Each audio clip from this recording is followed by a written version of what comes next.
get stuff after school. Where are we going?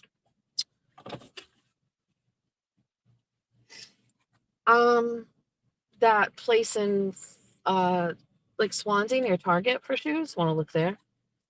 Yeah. One just. I mean, Then it's just a shoe. What else do you need? I just need makeup. So it's not Target. Target. Okay, that's fine. All right, bye. I love you. Oh, why is there no? Wait.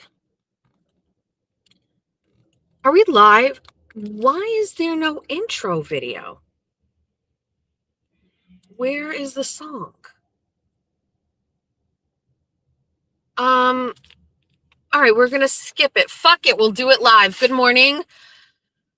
Welcome to 24 on 24. I'm your host, Jessica Machado. That's about as high energy as I'm gonna get right now until I get some sort of like calorie intake going. Everything, why is it so fucking windy for the past 3 days? Like, are the isobars close together around us? What's going on? Because I feel like every day for the past 3 days I've walked out of my house and it is just like unnecessary wind. I wish I had taken a photo of it, but contrary to what everybody believes, I don't document every single part of my life. I came outside, I kid you not, nightmare scenario. Our basketball hoop had fallen over onto the hood of my car by a sheer act of God. It landed on the hood and the rim hit the hood of the car and left no mark. None. This was after Jeffrey secured the basketball hoop with a massive pot of flowers, but it's just like this huge ceramic pot full of stones and dirt. That is now crashed into a million pieces on my driveway. And the basketball hoop is also lying on its side. The wind is just, it's bothersome. Like, it's almost like unnecessary. It is also most likely going to have something to do with an uptick of pollen situation. Like, just stop with the wind. I don't know who's listening. Like, I don't know who God puts in charge of weather. Like, obviously, like, he puts everybody in charge of certain things. But, like, whoever it is that's in charge of weather above me today, if you're listening, I don't know what kind of agenda God has given you. Could you jockey for it to be changed? Please. Thank you. Good morning. We're just talking about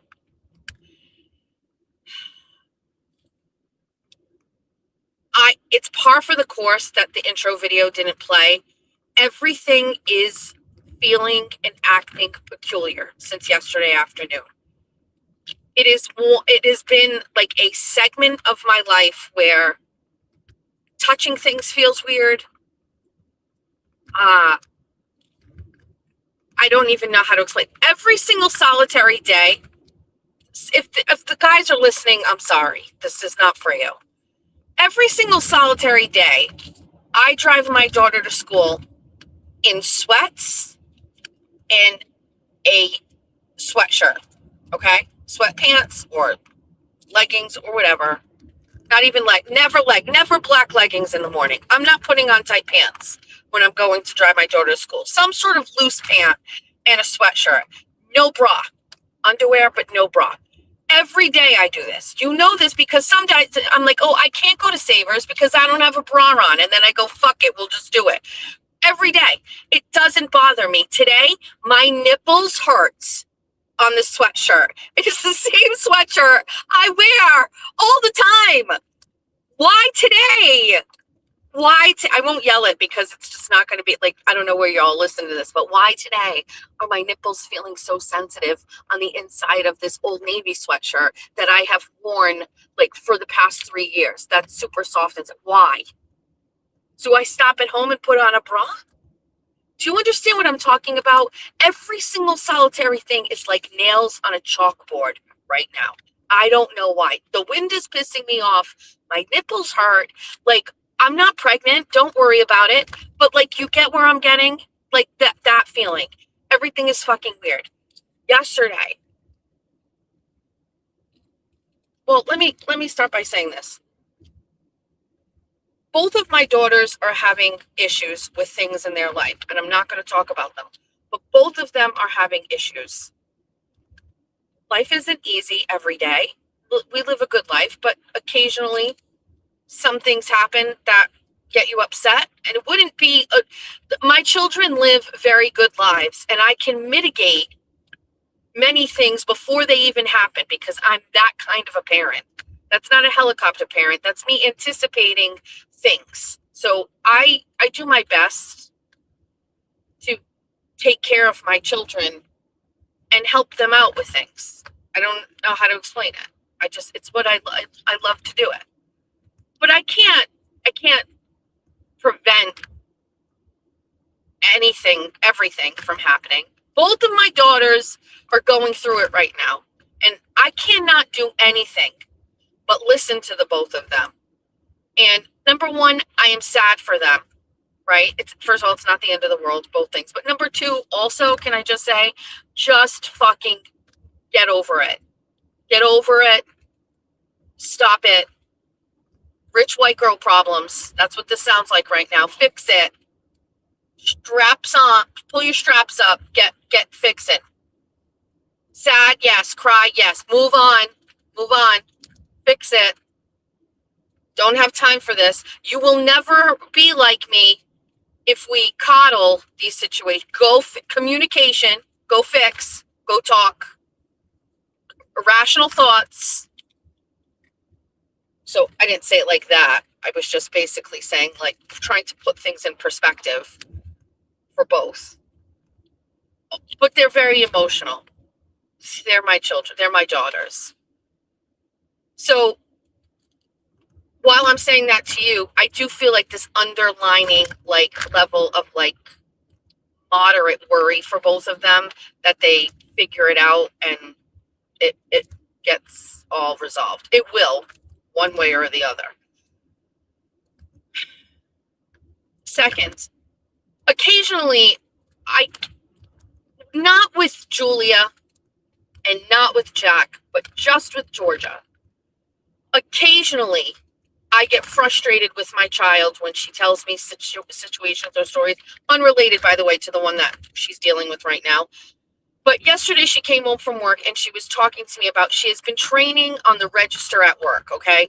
So up until this point, she has been in the back of the house, learning all the things, fulfilling all the orders and stuff like this. And yesterday, or the day before and yesterday, she has been working out front. They give her, this is fucked up. Nothing for nothing, Sonic. It's fucked up. They give her like a fucking 15-minute like breakdown of what to do. And they just throw her out there. The kid has never run a register before in her life. She's never been face to face with customers. Doesn't really have any like skill set to manage customer service issues. But okay. And I guess like an older man came in and he had food on his app and he ordered it on his app, or he got as far as he could to order it on his app. And he came into the thing and was like, I would like to just order it on here in the dining room. And so George was like, okay, show me your phone and I'm going to put each thing in. So when it gets to the end, she says the total, and he said, well, that's not the total on my app. And Georgia couldn't figure out why it was different. So she's looking and she's trying, and she's like, after a few minutes, she's like, oh, because when you order on the app, you get a drink for free. And he's like, okay, well, can I get the drink for free here? And she's like, I don't have the ability to do that. I'm sorry. And he was like, well, I'm going to go put it on my app then. I want the free drink. And Georgia was like, okay. And he went over and sat down at a chair and was putting in the order. And I guess it got busy. It got fucking crazy busy. And George is by herself at the register, she said, and she's just dealing with customer after customer after customer. And one of the customers in line comes up next to order. It's like a couple, and they're like, that man has been waiting for his food for 40 minutes. He's very upset. And Georgia like never saw him and was like, sir, what happened? And he's like, well, I'm waiting for my order. And he wasn't mad. And she was like, okay, did you put it in on your app? And he's like, no. And Georgia was like telling me she was confident that he said he was going to put it in on his app because he wanted the free drink. So at that point, she had no choice but to go get a manager. The manager came out and like instantly was like, okay, we're going to give you all the food for free. And here's some coupons for the next time. But Georgia felt like the manager didn't believe her and it made her look bad and that people were upset with her because this man like didn't get his food. And Georgia is like such a nervous girl. She was so upset and I just felt so bad for her. And it's fine. It's life. If you have children, I don't care if they're young, whatever, like we've got to let them live out in the real world. But my heart gets sad for her when she's in those scenarios, but she'll figure it out. It's the way she's got to figure it out. I will just say the food industry in 2026 or fast food industry in 2026 is wild. People are crazy. And my soft-hearted children are not cut out for it. You know what I mean? So there's that. So anyway, my girls are going through some shit and, thoughts and prayers for them that they figure out how to handle these situations and they are okay. I'm sure they will be. Okay, there's that. But again, all of these things are kind of like stressing me out. Next thing that happened. So just hear me out on this. This isn't going to be a fucking uplifting fucking Sunday service kind of show. Like, no Kanye got his fucking albums. By the way, that's one of my top 10 favorite albums of all time. Jesus is King by Kanye West, top 10 album of all time. Closed on Sunday. You're my Chick-fil-A. All right. So, next scenario I'm dealing with. Jake, haven't heard from Jake in 2 days. Now, I don't know Jake from State Farm that well. I don't know him actually at all, other than my interactions with him on Spaces, which can be psychotic and volatile. I don't know. Hold on, let's get a coffee, because we're going to need it today. Good morning, Renee. What's rooms to go? What's rooms to go? Why are all the Kirk emojis happening? Explain to me. Guys, why are there KMS emojis happening? Good morning, Ben Rosa. Okay, Derek, I'm going to need a coffee stat. Stat. like pronto. Pronto. I might not be the guy to do it. Dude, whatever. Inject it in my veins. Let's go. All right, you're all set. Okay, bye. Okay, bye.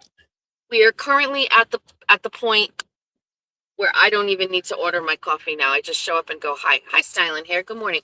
What's with all of the Kirk KMS emojis? What happened? Something happened? Oh my God, there is a Puppertino in the car in front of me. So just remind me to come back to the Beagles, okay? Good morning, Arkansas Bestie. Good morning, Susie. Good morning, Ben Rosa. Is that a different Ben Rosa? What's going on? Is there two Ben Rosas? Here we go with the Kirk emojis. All right, so anyway. Shit, where's my car? Okay, so we got to talk about the Beagles. But anyway, so I don't know Jake from State Farm at all, other than my interactions with him. But I do have a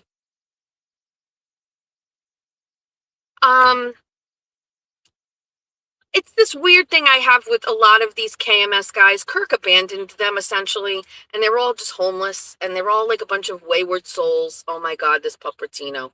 Just get in my car. And so I look out for them. Backfired with fucking Kane in a big way. Fuck that guy. Fuck that guy, Kane. We're giving him no airtime, but just so you know. So, like Jake from State Farm, fucking crazy in the spaces, just absolutely fucking psychotic. But with that being said, can kind of be like a sweet little boy doing the other stuff or whatever. I'm emotionally invested in some of these people. Is my mod here today? Where's Pat Ford been? I'm worried about Pat Ford. His papa died. I'm worried about them all. It's just like this new set of kids that I've adopted and I'm sad about. I haven't heard from Jake from State Farm in 2 days. Okay. And I am sad that I haven't heard from him. And I was talking to Jess Walsh yesterday because Jess, I'm here. Rest in peace, Papa. Good morning, Patrick.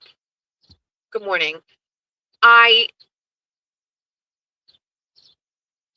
was talking to Jess Walsh. Now, Jess Walsh is mad at me for the statements I said yesterday about the Baker guy. We're going to clarify those today because it needs to be memorialized publicly. So don't post about the KKK because my channel will get canceled, Patrick, and then I'm going to sue you for loss of revenue. So don't do it. Don't fuck with me today. So I haven't heard from Jake. Jess is like, I haven't heard from Jake. And I was like, fuck. So I did something I would normally not do. I cold called Jake on his cell phone. Now, we live in the internet world, on the interwebs. So a message on X is one thing. Even calling on X is still one thing. And Jake has done that a couple of times. He's like called me on X through the whatever. But I did not want to even do that. We're taking real life care and concern and making it real life. And so I went and called him. Now, it was 11:30 at night. It doesn't seem like these guys are usually like zombies. They're up late at night anyway. He didn't answer. And I texted that phone and he also didn't answer. And so I am a little worried about him. And I hope he is okay. But then, because I'm a mom and I worry. Hi. How's everything? Did you get a tattoo since I saw you? You got a tattoo since I saw you yesterday? What is it? You're all set. It's from a series. It's like it's supposed to be about. It's not. Yeah, I love it. Dude, I can't believe you could have no straw today. It was very that place does walk-ins and walk-ins. Yeah, yeah. It was only 50 bulbs. It looks good though. The detail they up to the 70, but even then, that's still cheap for a tattoo. Yeah. I paid less for this than I did for this. Really? I like them. They're kind of symmetrical, but not really symmetrical. Good for I you. would put it on this arm because I plan. If I want to pursue something with this arm, I want to keep it. Yeah. Like, kind of plain. Yeah. But this will kind of be like my rated up. Yeah. And this will be like probably like all four and stuff. Yeah. I love it. I can't believe you're gonna Yeah, test no, it. I started talking. I was like, oh my god! Last time I saw her, we had one. You actually asked me about it last time. I don't know. Guys, he got another tattoo. Goodbye. Have a good day. You got another tattoo. Oh, wait. Somebody wrote a message on my cup today, and it says, stay grounded.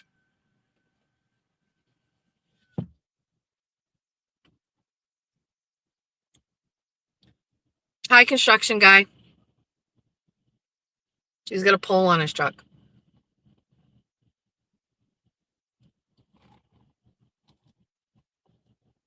All right. So then, because I was still not done worrying about Jake, I messaged Freddie Lynn and I messaged Beanbag Ron, who I never really talk about because he's a real one. I like Beanbag Ron. I'll never forget in the beginning of the KMS fucking infiltration, I heard from somewhere that Beanbag Ron enjoyed listening to Jimmy's show and was always in Jimmy's show, and that like endeared him to me. Because if you love Jimmy, you love me. By the way, remind me, somebody take note of the agenda right now. I need you to take note. Beagles and Jimmy's song. Thank you. We'll circle back to that. So I reached out to Freddie Lynn and Beatbag Ron. Neither one of them have heard from him. They both kind of assured me that this is what Jake from State Farm occasionally does. He goes on hiatus for a couple days at a time. It's fine. He needs to check in with Mother, basically. I need you to check in with me so that I know you're okay. You're in Pennsylvania. Do you want me to call the 215 and send a wellness check to your house? What do you need from me here? I'm just worried. What do you mean Jimmy got shut down this morning? Shut down where? Talk to me. It's Jessica. What do you mean Jimmy got shut down? Talk to me. Over. What happened? Add Stefan Diggs to the whole thing, too. Add it to the agenda. Why all the KMS talk again with us? Because I wanna.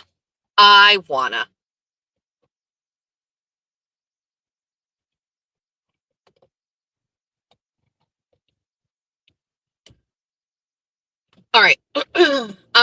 So anyway, verdict is out on Jake. I hope he's okay. I really don't need to go through a situation. So stay alive, please, everybody. I don't have time for that. Nobody's got time. We got a month till the wedding. I don't have time for this shit. Okay? All right. Oh, we got a copyright strike. Fuck. For the Chappelle show? Worth it. I raised my kids on the Chappelle show. Kid you not. Kid you not. All of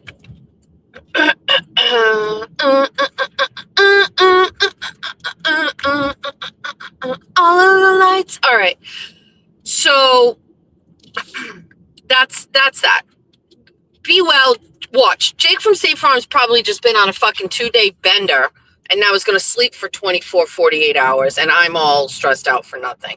Just fucking stay alive. I'm not joking with that. I got a wedding. Please. I have no time. Die after the wedding. All right. So, next. Before I get to the agenda stuff, what else did I have to say? Yeah, my boobs hurt. Nipples only, but it's not stopping us from going into Fall River. We're gonna go get an acai bowl. TT called. She wants to go Sino today to go get a Happy Meal toy. You a real one for TT's here in the chat. TT, I cannot pick you up. We cannot go Sino. We cannot get Happy Meals. We cannot get Happy Meal toys. We can't. I have agendas for today. I gotta go to a courthouse today, okay? If you must know, I'm going to a courthouse.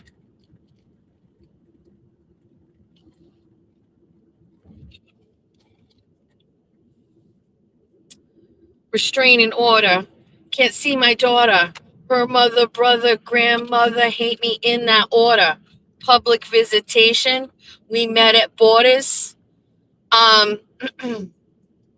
It's been a long time since we've done like a field trip day with TT. I fear we have no room for that because we have the wedding in June. And listen, I'm going to tell you something right now. This is a very sad situation. I'm driving past it. They're knocking down a building over here, which is fucking crazy. I can't believe it. If you're from Fall River, on the side of where Jerry Remy's used to be, there was a building over there. They're knocking it down. I just watched it. It's sad. But more importantly, there was I'm going to go look at it. I'm going to go see. We're going to turn down here. Just a small little detour.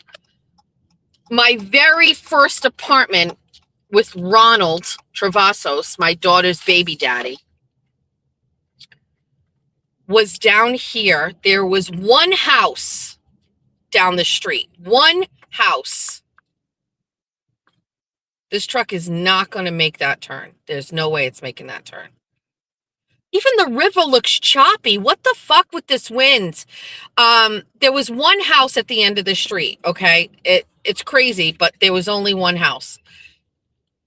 223 Remington Avenue was the address. When Ron and I were first dating,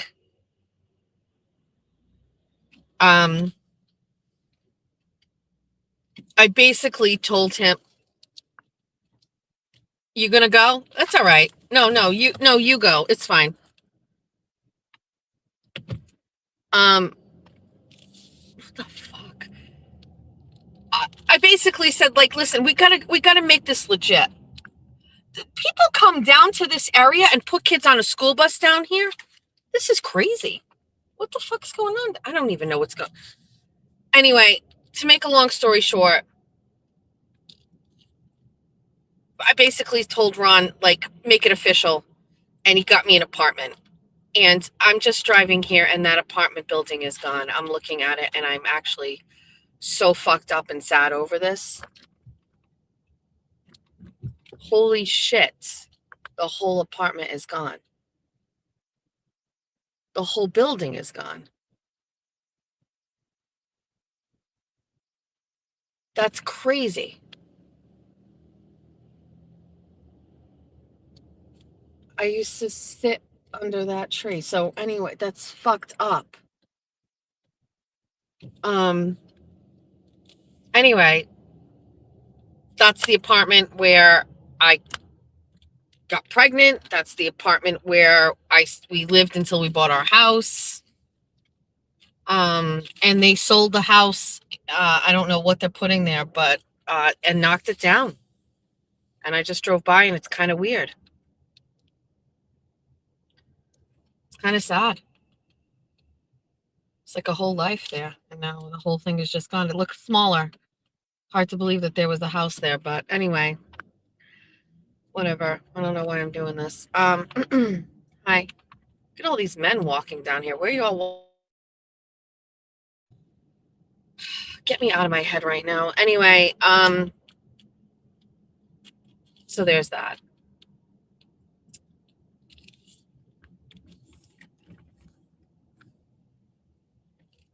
Next thing that happened.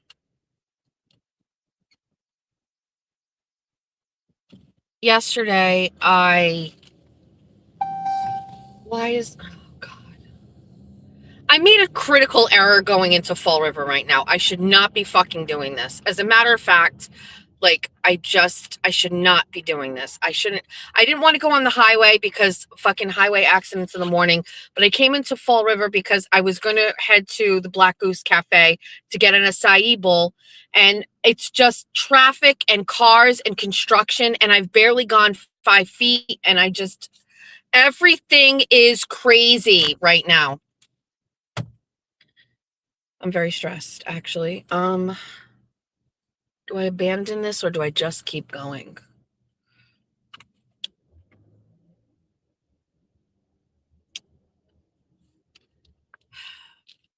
As I stated earlier in the week, I have been working on my office/studio.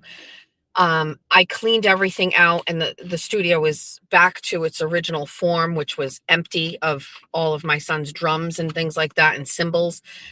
And then I decided that I would set up my other side of the room with my Jess Machado. I'm so fucking mad I'm in this traffic.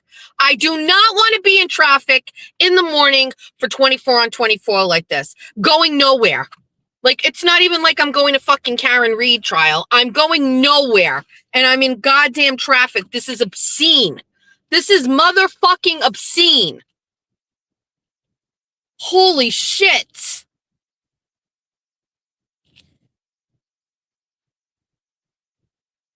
Why is there so much motherfucking traffic here?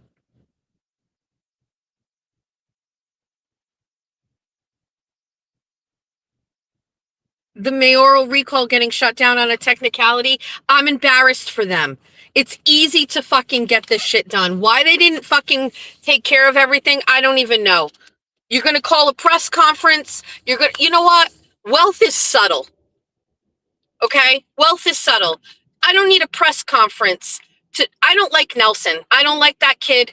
I like Colin Dias, fine, or whatever, but I'm going to tell you something. Fall River has a motherfucking problem, okay? And the motherfucking problem is people are stupid. That's their problem. Recalling Mayor Coogan for what? He won an election? I was all on board with recalling Flanagan. There was some fucked up shit going on.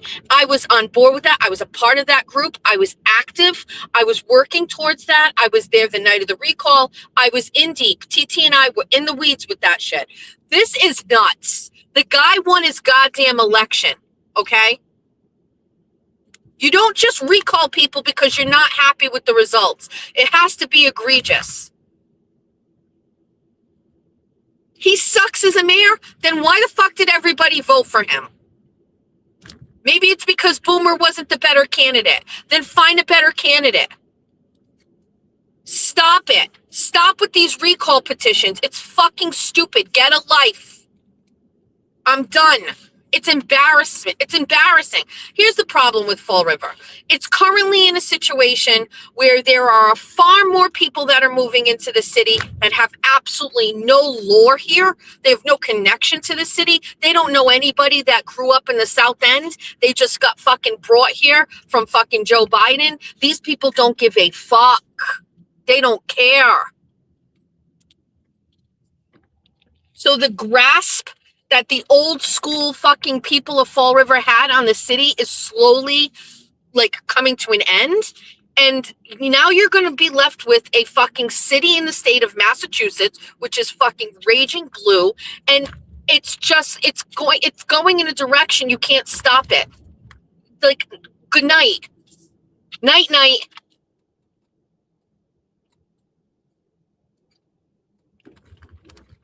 Maybe y'all should have fucking not put Coogan in there. He's from the fucking Highlands. What'd you expect?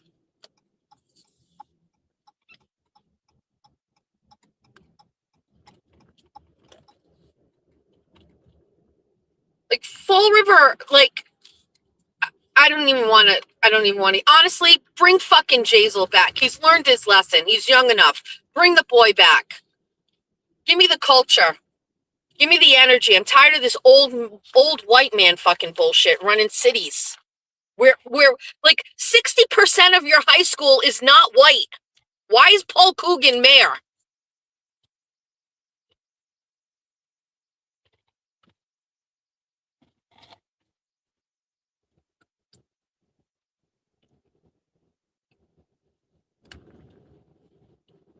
Anyway,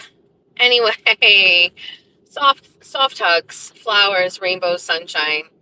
I worked on my studio. I hung all my wallpaper. I set up the Just Machado show side, right? And then I have these two light fixtures. They're like sconces. They look gorgeous with the gold letters and the blue wave wallpaper. I'm excited. I set up my laptop so that let's see what the background looks like. I set up my background. I'm ready to, I mark them on the wallpaper, and I'm like, I can do this, right? I'm just gonna put anchors in the wall. I'm not a pussy, right? I can hang fucking shit. Well, I don't know what the fuck is behind the walls in my daughter's bedroom. And actually, I went through this scenario before, so I'm not surprised. I just forgot. I don't know what the fuck is going on, but I can't get fucking shit into the walls, and it's in front of it horsehair plaster, so it's just a fucking mess. It's a mess. I fucked up the wall. I had to fix the wallpaper. I called Jeffrey to come and help me, and he was like, I'm not doing this right now, Jessica. Like, he used my full name. Like, he didn't call me Meowser, and he didn't even not use my name. He said, I'm not doing this right now, Jessica. And he left me up there. And Jack came home, and Jack was like, hi, Mom, came into the office, goes, what the fuck's going on in here? And I was like, I can't get this in the wall, and I'm upset. And Jack, like, slowly backed out of the room because he, too, was not dealing with my shit. Are the light fixtures up? Absolutely not. Am I mad? Yes. Also, yesterday, or the day before, or whatever. Remember, I told you I submitted a bunch of, what's happening? Why is this phone connected to? I don't even know where I am right now.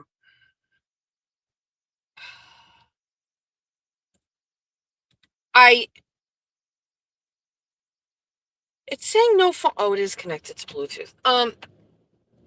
So remember I said, I put in a bunch of public records requests or whatever.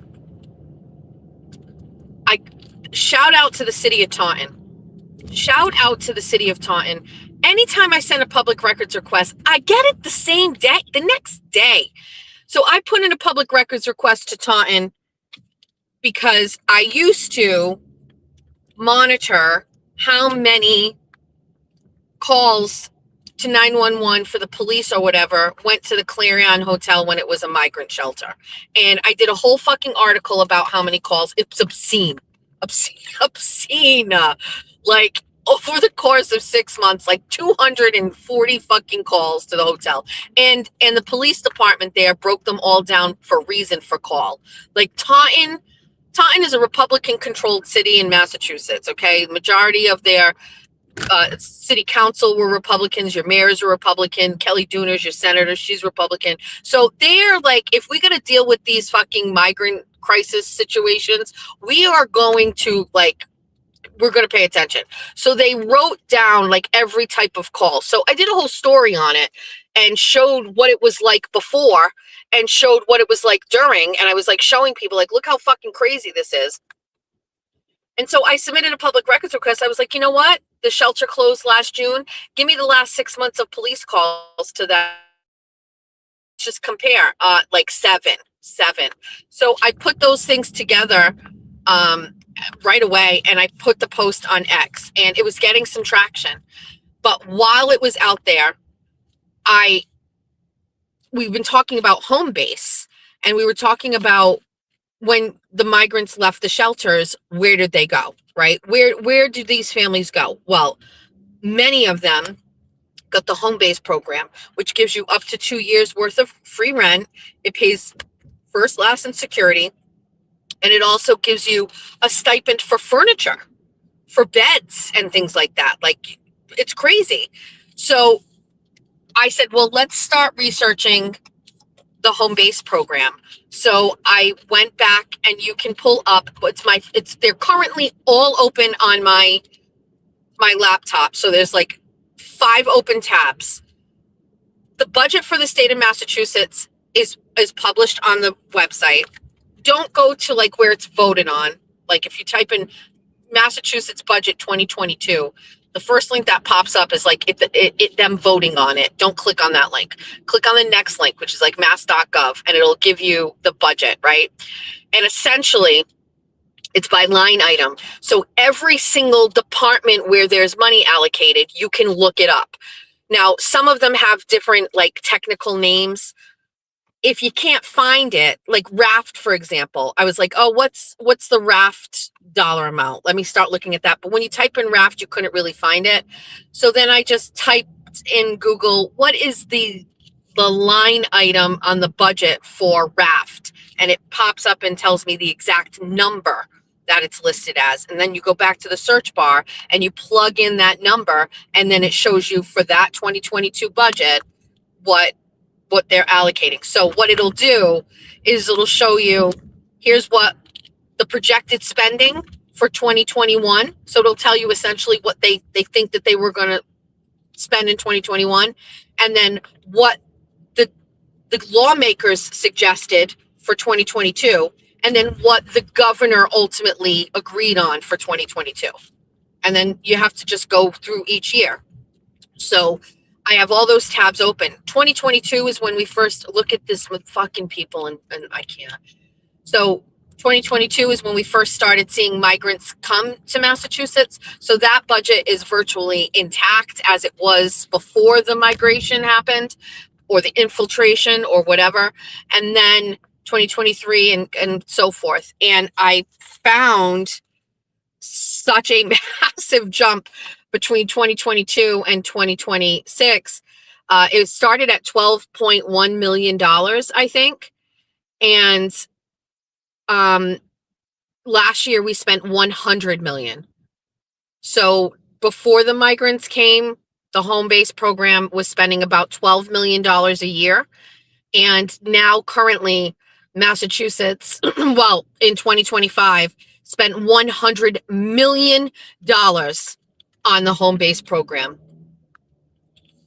It is absolutely obscene when you start looking at the numbers and the data. And so I made a little chart, a little graph to show that, and I published it right afterwards. I didn't realize it was going to go so crazy. So it's gotten so many shares and things like that, because I think regular average people, you need to break down things like that in an easily digestible way. Like, let's talk about like migrants in Massachusetts. Okay, fine. But like, do you get it? Maybe you don't get it. But like, before they got here, this line item was only $12 million. And now it's $100 million. That money is your tax dollars. That's $100 million that we're not spending on schools. Schools. Think about it. And why is it that you can see these numbers go up and the money is there for that, but the money isn't there for whatever else you need? Schools are constantly forced to go back and look at their budgets and say, cut this, get rid of that, cut teachers, get rid of these programs. But your home-based program, just with nobody pushing back on it, is like, yeah, let's go from 12 million to 100 million in 4 years. Got it.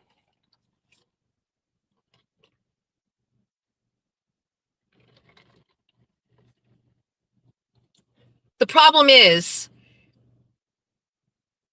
home base is supposed to run out for a family. So if, let's just say, home base is the way it's supposed to be designed, where it basically, let's just say they give a family $30,000. Okay. Let's do the girl math. Let's say they give a family home base $30,000 over 24 months. That's $1,250 a month for 2 years. But they need, let's say, $2,200 for rent. And they're not working, or what, I don't know, maybe see, here's my theory. My theory is their cash benefits. They're getting cash on their EBT card. My theory is that is enough to supplement the rent and then some. So my theory is, and I can't be sure, but my theory is that they are getting home base, and then they are getting cash benefits, and between the cash and the home base, they're able to pay their rent. And then I believe they are getting food stamps, and then they get free health insurance and all of those things. And so I believe, and then maybe some of them are working under the table. A lot of them are getting picked up, and they're doing work like for, like companies under the table. But let's just say they're not. Let's just say we have a family, a husband and a wife and 2 children. They're getting the home base, so their rent is subsidized, the $1,200 a month for 2 years. They're getting that. Let's just say they get $2,000 in cash benefits. 1,000 of that is going to pay the rent, right? So now they've got an extra $1,000 in cash benefits off to the side, and they're getting food stamps. So they're getting that. Say they both work full time. One works for Amazon and one works for the Brockton Hospital. Okay. And they're making minimum wage and minimum wage jobs. Aren't they able to get it? They're getting it. That's a comfortable situation. Correct? Correct? So your rent is paid for, you're getting cash and food benefits for free, and you've got a job where they're not making you deal with any like minimum cash required. Like they're not being told that they can't earn a certain dollar amount. Like there's no hard stop for them. Do you know what I mean? So I think they are okay. And then perhaps they are saving money. So when the home base does eventually run out, which who knows, it hasn't been 2 years. It closed, the hotels closed last year. So these scenarios are current for up until this June and next June for a family. If we're just talking about one family, we still got a whole year left of subsidized rent for them.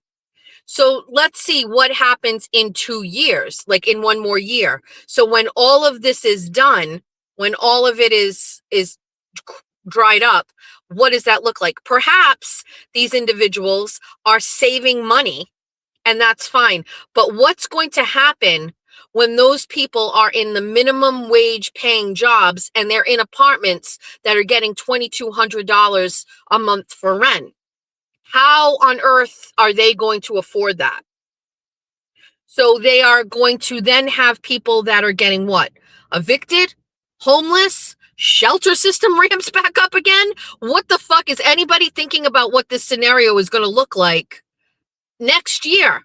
Now, some of these individuals weren't doing that, just so you know. Some of these individuals didn't have the jobs or didn't have the cash and weren't able to pay some of the rent. And the home base was subsidizing the full months of rent.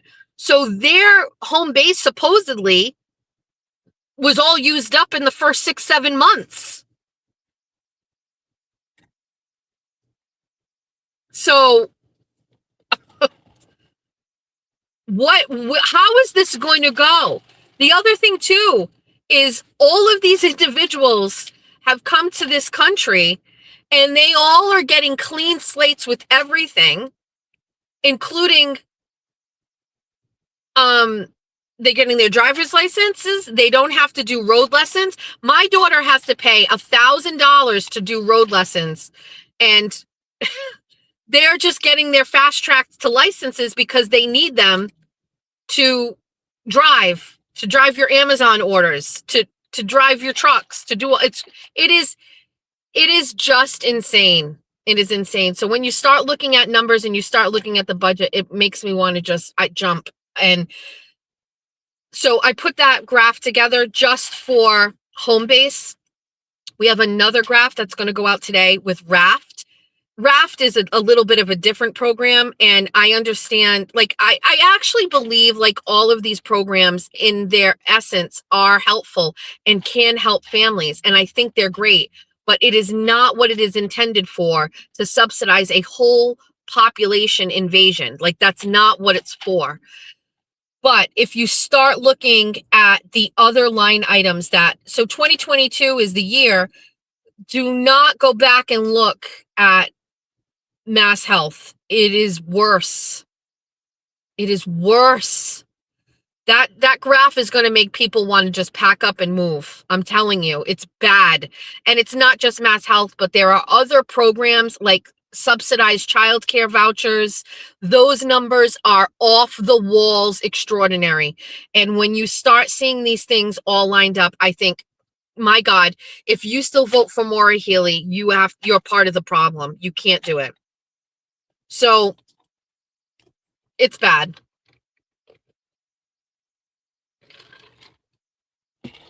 Part of my probably stress and anxiety I'm feeling today is related to when I start looking at these numbers, I start getting upset.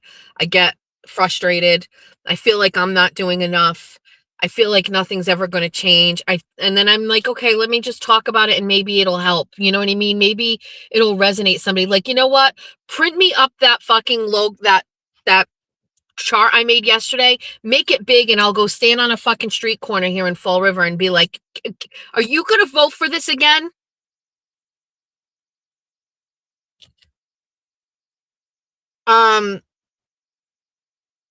Good morning, Michelle. Good morning, Bay Harbor Beauty. If you have any information, that went by too fast for me. If you have any information or tips or leads or anything like that, send it to me, because I obviously have kind of picked back up working on this.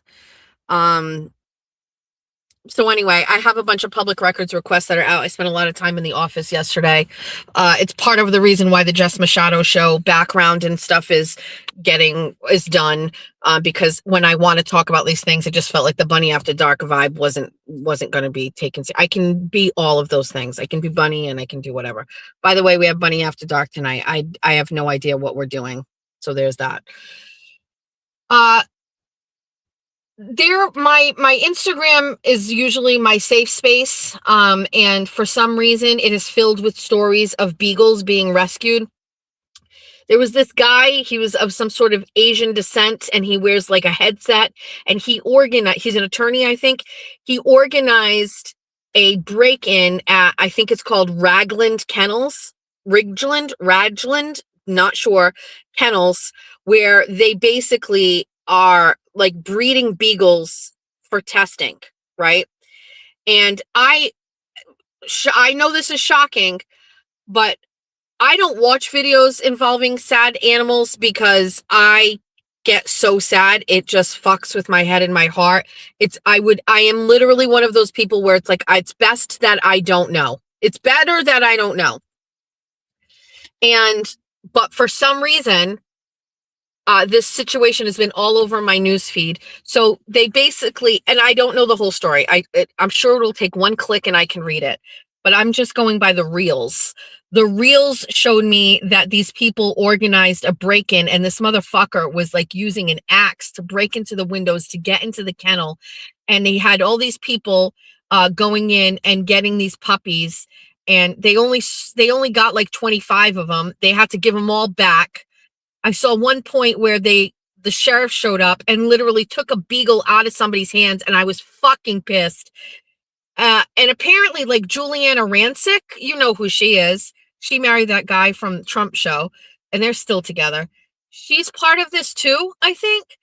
And anyway, I guess like this place is getting shut down, but I love a good like activist rogue moment. You know what I mean? Like, I could easily be persuaded to do something like that. If somebody like called me up, if somebody called me up and said, listen, there is right down the street in Westport, a beagle farm, and we have an opportunity to go in and save some of these beagles. There's a chance you're going to get arrested. You're definitely trespassing. I would ask, what time do you want me to be there? I'm positive of that. I would definitely take a night in the clink to save beagles. I would just go do it. If you'll go steal ashes, you'll go 100%. Well, I mean, thank you for reminding. There are people here who don't know that story. That's crazy to me, but correct? Like, there are some people that don't know I broke into a house to steal my grandma's ashes. It was actually a whole fucking thing. It wasn't just like a spur of the moment. I planned that shit. I set up a distraction.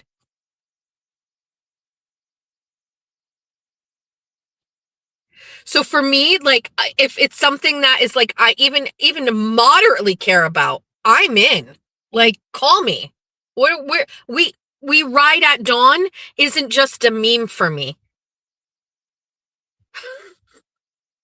We literally will ride it. I'm almost desperate for it. Maybe it'll heal me. Like, let's just fucking go. I will just do I don't care. Do you need help? Do you need something? I'm fine. I won't be slim. So if it requires me fitting through a small space, I'm not your girl. But under the darkness of night, if you need me, I am free. I will do it. Fuck it, we'll do it live. One of the besties, Stephanie, I don't know if she's listening because she's on a different time zone. She's usually on Replay Crew. One of the besties made me a video to go with the morning song. She did it on her own. She was like, I've been working on it. I want to send it to you I want to make sure it's okay. She's also going to try to make like a Bunny After Dark one. However, I've already talked about this. Bunny After Dark needs its own song. It can't. Good morning, Stacy Face Travels. Bunny After Dark needs a different song because the meow meow meow meow meow meow that doesn't work for Bunny After Dark. We need something sluttier. Like it's got to be sluttier for Wednesdays, right? Like I know we love the bunny. Obviously, we love the bunny songs. We all have wonderful intro songs. We are so lucky that Toy does this for us. But the visual needs to be changed. And Stephanie made a video, and I think it needs a little tweaking because there's some like not dead space or whatever. And I'm not judging because it's if it's so easy, I would have done it by now. It's not. It's hard. But there's a part. Do you remember when I went to Savers and I got Jeff a Care Bear and he was like pounding it on his steering wheel? She lined that up with the part where it goes meow meow meow meow meow meow meow. It's just hysterical, and I cannot wait to use it. I don't know if I can use it yet. Like I gotta talk to her, but like I can't. I cannot wait to use it as the intro. It's fucking hysterical. It's so good. But we need another Bunny After Dark song. The other one is just it's too upbeat and it's not as dark as it needs to be. So anyway, so that's what's been going on. I have a ton of fucking public records requests. I'm currently fighting with Fall River because they're dumb fucking cunts. Fall River is pissing me off. I actually fucked up on this. I put in a public records request last summer, okay, for emails between the mayor and his chief of staff, right, for a certain number of days. They never gave it to me. And then, I don't know if you remember this, but the day I called them and I was like, where are these? They said, oh, we're going to print them out for you. They're not even sending them to me digitally. So we went to this lady, Ann O'Neill Souza, the chief of staff, who is a fucking hack. And she's worked for every administration in the city. She's fucking part of the problem, if not the whole problem. I don't have time for you today, Ann. So he goes to her and he goes, oh, Jess Machado wants your emails from this time frame. So she prints out whatever she fucking wants and gives them to them. And then they call me and they say, come and pick them up. I get there and I pick them up and I look through them and I automatically know she didn't give me everything. I automatically know. And I'm pissed. So I fucking get I get the emails, paper fucking emails printed out in 2025, paper emails. And I'm driving home and I'm doing a live about it. And a guy fucking comes out in front of my car and hits my car, like live on stream, walks right into my car. Guy's fine. But then I had to call the police and they literally did not care. They're like, do you see him? Is he hurt? And it's like, no, he ran away. And the cops were like, okay. So anyway, I resubmitted a request for those emails. And don't you know, these cocksuckers sent with a fucking thing that they wanted an extra 30 days. And on top of it, they wanted to charge me $60 an hour to get the emails together, right? So I appealed that to the Secretary of the State and I won. And they can't charge me 60. They can only charge me 20. And it was $325. I forgot that part. And I thought that I got them for free. So I was like, hey, where are these? And he's like, you have to pay for them. But I'm appealing that too. I submitted this request. You fulfilled it partially, and you didn't give me everything I needed. And so I'm appealing the fee based on the fact that you didn't even fulfill the original request properly. You tried to hide your emails. You tried to fucking stop me from getting them. And by the way, all of this is related to that big fucking assisted living fire that took place. I wanted all of the emails in the days leading up to and the days following that fire that killed like 11 or 12 people. So I'm not out here just like, being nosy and causing trouble. I want to know what the administration in Fall River was saying behind the scenes after this tremendous fire that claimed many lives. It's not a city property, but still, I want to see the emails. I want to see who you're talking to. I want to see what the fuck is going on because you work for us. And they were being shady and weird about it. And now I am refocused, and now I am going to get all those fucking emails. And if I have to, I'll put up a GoFundMe and I'll get $325, or fuck it, I'll just wait until my fucking my April payday in May and I'll pay it all myself.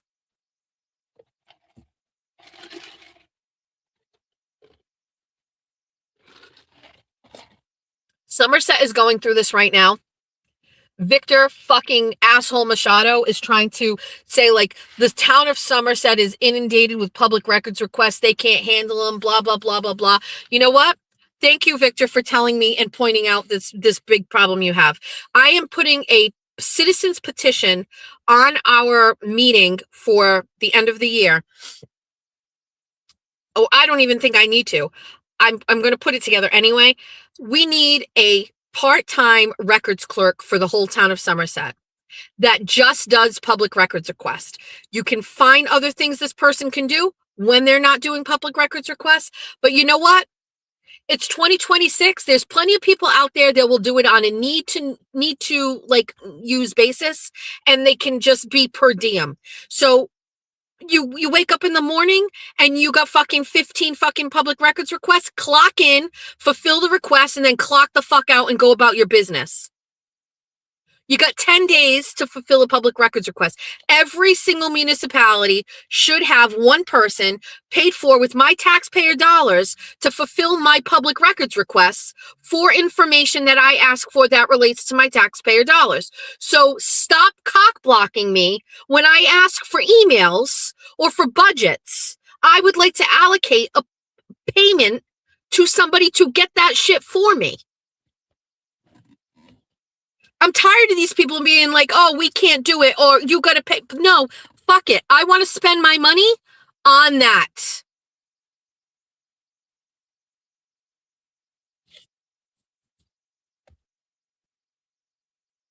Save the Beagles. What was the other thing that I said that I needed to talk about? I talked about the Beagles. What else? Something else.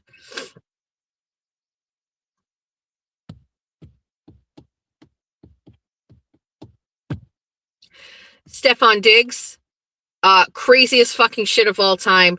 I'll admit, I thought, okay, maybe there's some substance to this, but as soon as the trial started, I was like, oh shit, this is a money grab. That's the new thing lately, right? There's people around these quote unquote victims that are like fanning their fucking bullshit and saying, come on, let's take them to court because they get a piece, and so it's fucking stupid. It's crazy. So, Stefan Diggs is a free man. I wonder where he's going to land. Don't go to Kansas City. Or maybe go to Kansas City. Who knows? I don't know. To me, these celebrity fucking things, like, they still rank Amber Heard, Cardi B as 1 and 2. Those are just the 2 best trials currently right now. It was great. Bring me back the Amber Heard shit. That was such a great trial. Such a great trial. And then the Cardi B fucking testimony, top notch. Jimmy's song, Jimmy released a new song. Please go listen to it. I don't know what it means to hype or do all of those things. Rumor has it he's going to the Jets. Sure. You mean the football graveyard? Okay. Oh, Afro Man Trial was good. Afro Man Trial was good. That was great. Just go listen to Jimmy's song. I was in bed last night. I was listening.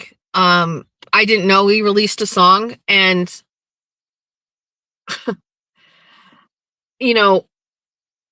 I appreciate things that make me laugh out loud. You know what I mean? Like, I can see something and it's funny, but I appreciate something that really gets me laughing, and it really got me laughing. Jimmy's talent, could be anywhere in the world, and it's right here with us. That's my take. And we are very, very lucky that we get that kind of talent all the time. His latest song actually made me feel not good at what I do. And I know we're different and we do different things and not the politics or whatever. And I'm sure, I'm not looking for, and just let me talk this out. I'm not looking for people to be like, oh my God, no, you're good too. And I love your show too. And it's different. I get it. I'm basically saying, like, there are levels to this shit. And like, we are all not on the same level as Jimmy. Jimmy is on his own fucking level. That's it. I sincerely don't understand why this guy is not part of the ensemble cast at Saturday Night Live. He is just on another level. The way his brain works and thinks, it's just beyond talent. It's just beyond.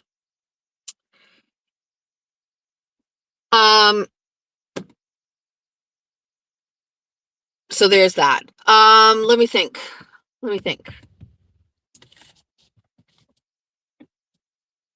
So please go listen to Jimmy's song and give it a like and a view. It's my personal favorite song, in case anybody doesn't know.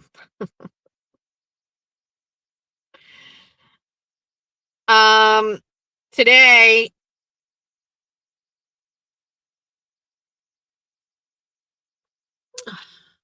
well,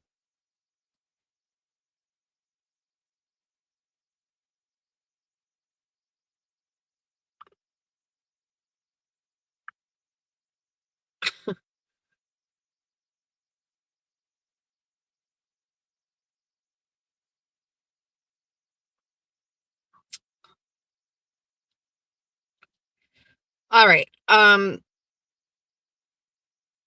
We have I don't know where to find it. It's also something that there's a situation going on at Barstool, and they have a golf cart in a room, and there's a bunch of guys that have to have their hand on it. If you're the last person with your hand on the golf cart, you win $30,000. And so I don't really know how it started. It's just like frat behavior, whatever. I don't know. I gotta be honest with you. I don't know where my updates are for this. Like, where are my goddamn updates? Hold on. Let me just, is it straight up Barstool?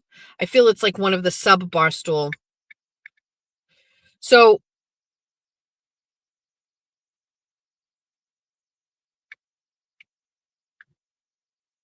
they're in this room. They're allowed to, maybe Barstool After Dark has it.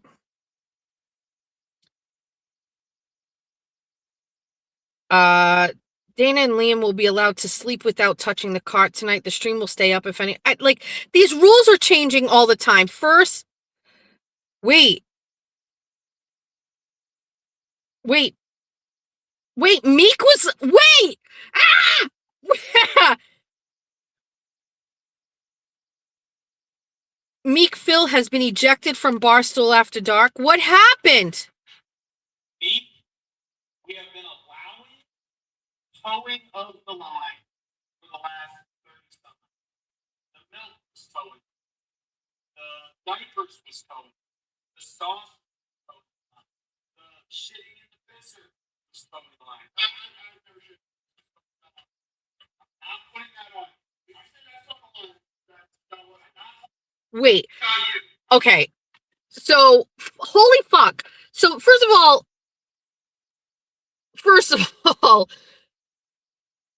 there are no rules. So, there's like no rules except they were allowed to leave to go do poops. Okay? Like, This is fucking nuts. Then they changed the rules that there wasn't going to be any food or any bathroom breaks. That was like, I don't know how many hours in, but like that was almost the last update I had. But Meek fucking threw a gallon of milk. Like it's been pretty fucking nuts. But apparently Meek Phil was ejected last night. Overnight. Has been towing the line. There has been a bunch of bullshit that has been going on that has been fucked up, not nice, makes it harder. We've been doing it for the last 30 hours. It has been determined that Dana was towing the line with the diapers. It has been determined that Meek has crossed the line. Okay, cool. Hold on. Meek has crossed the line by spit. The reason he has crossed the line is most importantly that it is open Pandora's box of if that is okay to stay in, what if Dana punches him in the face? What could happen next? What are we doing physicality? I won't torture you with this because I understand it's not for everybody, but like these men are wearing fucking diapers. Like for $30,000. My biggest issue was that the room and the space started to get really gross, and that was starting to turn me off. I was just like, this space is disgusting. You've been watching it 24/7? I mean, obviously I didn't watch it last night, but wow.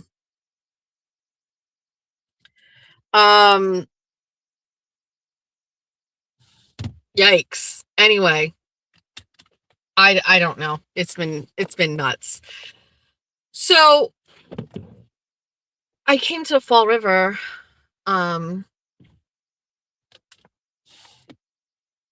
to get an acai bowl from Trop Smoothie, and I've been sitting here in the parking lot. I have not been on my phone this morning, obviously, so I don't have any like newsworthy things or anything to really talk about. We're doing Bunny After Dark tonight. So I want to say this, like I wanted to do this panel. Remember I told you I was going to redo like the panel that I did with Purple and Jimmy and like Erica. That is true. I would like to do that. This old lady almost just hit my car. That is definitely a Virginia Slim. Do they still sell Virginia Slims?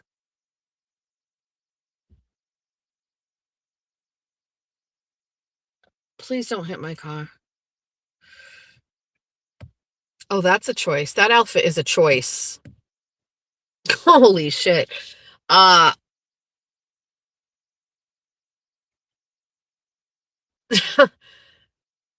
It's too early for lace tops like that. So I want to, I don't know how to explain this. That show was funny. Okay. That was one of the funniest shows with the table of people with Jimmy and with Erica and Purple Kool-Aid. And we did all of the skits, the Turtle Boy impressions and all those things like that. I know that was so funny. We've got to do that again.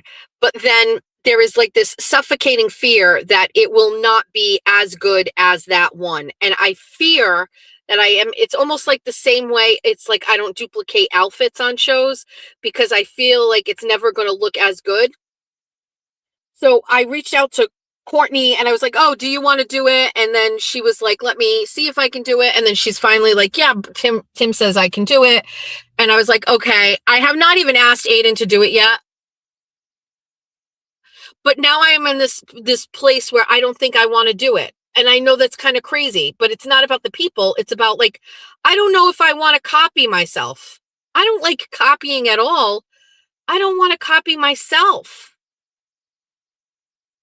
Does that make sense? I know everybody said get Turtle Boy and Melanie Little, but I don't even know if I want to copy myself. I think it has to be a completely different thing. I don't know. It's just this weird thing. It's like, I've done it already. I don't want to do it again. It's not going to be as funny. It's going to fall short. Like I've done it a couple times, not that, but like, I don't know.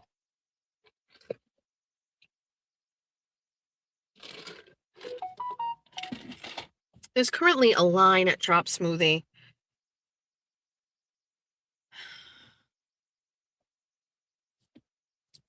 Oh, it doesn't make sense. I don't know. I have a weird, I'm weird when it comes to Bunny After Dark. Like I never even called like our boxer friend again.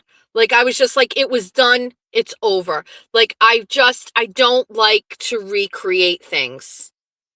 I actually think like I need to do something completely different. Are you going to Drop Smoothie too? I don't have a bra on. There's too many people in there. I shouldn't be doing this.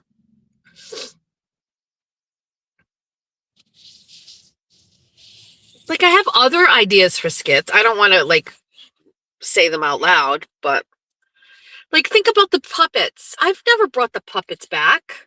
And everybody bought me puppets. Maybe more time has to pass. I'm just weird when it comes to it. I'm weird.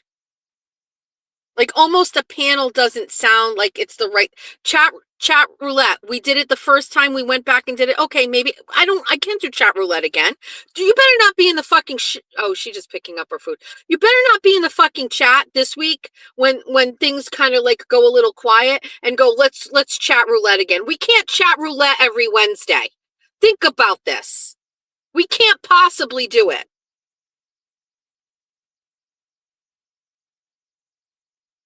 We can't. I also want to say something. I'm so Somerset has this one main road, right? Route 6. It's actually a state road. It's not our road. And in the past couple of years, on this road, in less than a 1 mile radius, we have gotten a Baja's, a Chick-fil-A, a Starbucks, a Jersey Mike's, a Pancheros, and now we are getting a Taco Bell, all within a 1 mile strip of each other. And I hate it. I hate it.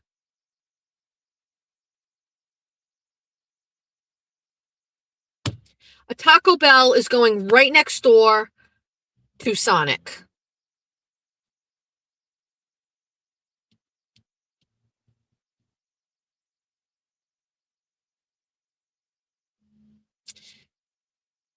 I am going to... So here's the good news. None of my children are working today. Jack is done with school. He's officially done with school. Congratulations on your freshman year, Sweetles. I have nothing going on. The only thing I have to work on today is I have to sew George's prom dress and I have to plan for Bunny After Dark. That's it.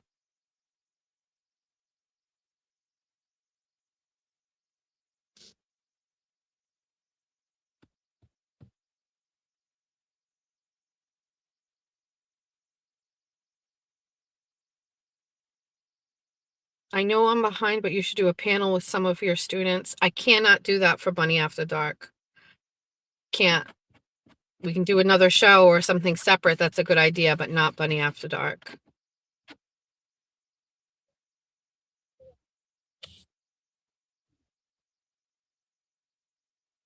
Each episode of Bunny After Dark is like an art project for me.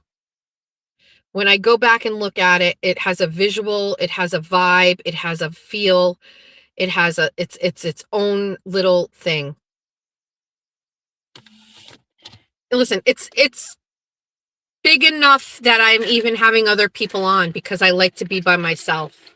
Because I don't like to accommodate other people's personalities. I don't know if anybody, that's going to come off wrong, but I just like to be, I like to be by myself. So adding other people has been challenging for me.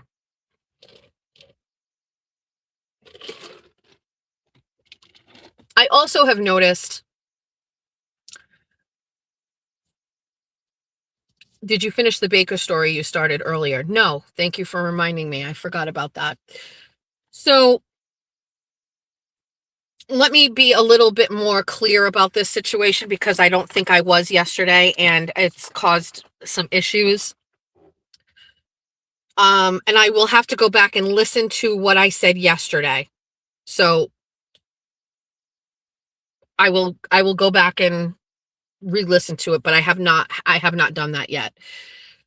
So just the baseline here is I have no documented issue with the broken Baker whatsoever. None. No public issue with Baker. I've never said anything negative about him. I've never ever. I've never gone into his chat and said anything wrong. Nothing. I had, once I started building up my show, listen to the chat at the end of the show where they're like, send us over to Baker. You know what I mean? And like, I've done that. But that was it. Now, I just want to let you know, I'm 50 years old. Okay. I have very good instincts about things. And for what it's worth, I'm usually not wrong about people. Okay. Think about me being in the forefront of like conversations about some of the people in this arena and where we are now. And a lot of people are going to say, Jess was right about that person and Jess was right about that person. My own personal situation with Baker was privately to myself. I just had my own take on him. I never publicized it or anything like that. I know my space. I know my followers. I said shit. Nothing. Don't care.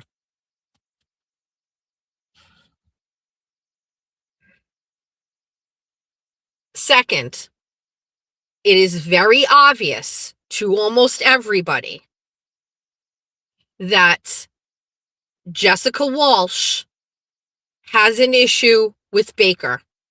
Okay? That is clean. That is seemed to be very obvious.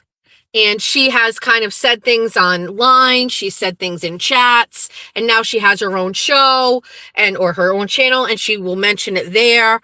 And just let me get this out, please. Will you let me get this out? This isn't shit talking. Just let me get this out. This isn't shit talk. Just hold on. So if I'm correct, we have not had any mention or discussion on any of my fucking shows about the Baker. I've never said shit about him. He's never even been brought up. The only time he's ever been on my fucking show is when I've directed people to his show afterwards. Correct? Correct. On Sunday, I did a live stream where I was crafting and I was clearly not able to kind of like do the show. And I said it like organically. I was like, oh, this is kind of sucking. I can't see the chat. I'm just like, I can't. It was weird. And so somebody, don't know, suggested adding people, or Jess Walsh was there, and add Jess Walsh. And I put the link and Jess Walsh joined and Oceans joined, and they kind of like took over for me while I was crafting. They were monitoring the chat. Go back and watch it. I'm not going to fucking sit here and hold your hand through this whole thing. I'm getting pissed. I'm getting fucking pissed. So while that show was happening, which was not about anybody, it was just me doing, thank you, Rhonda, never said a word. And I was having a organic, unplanned conversation.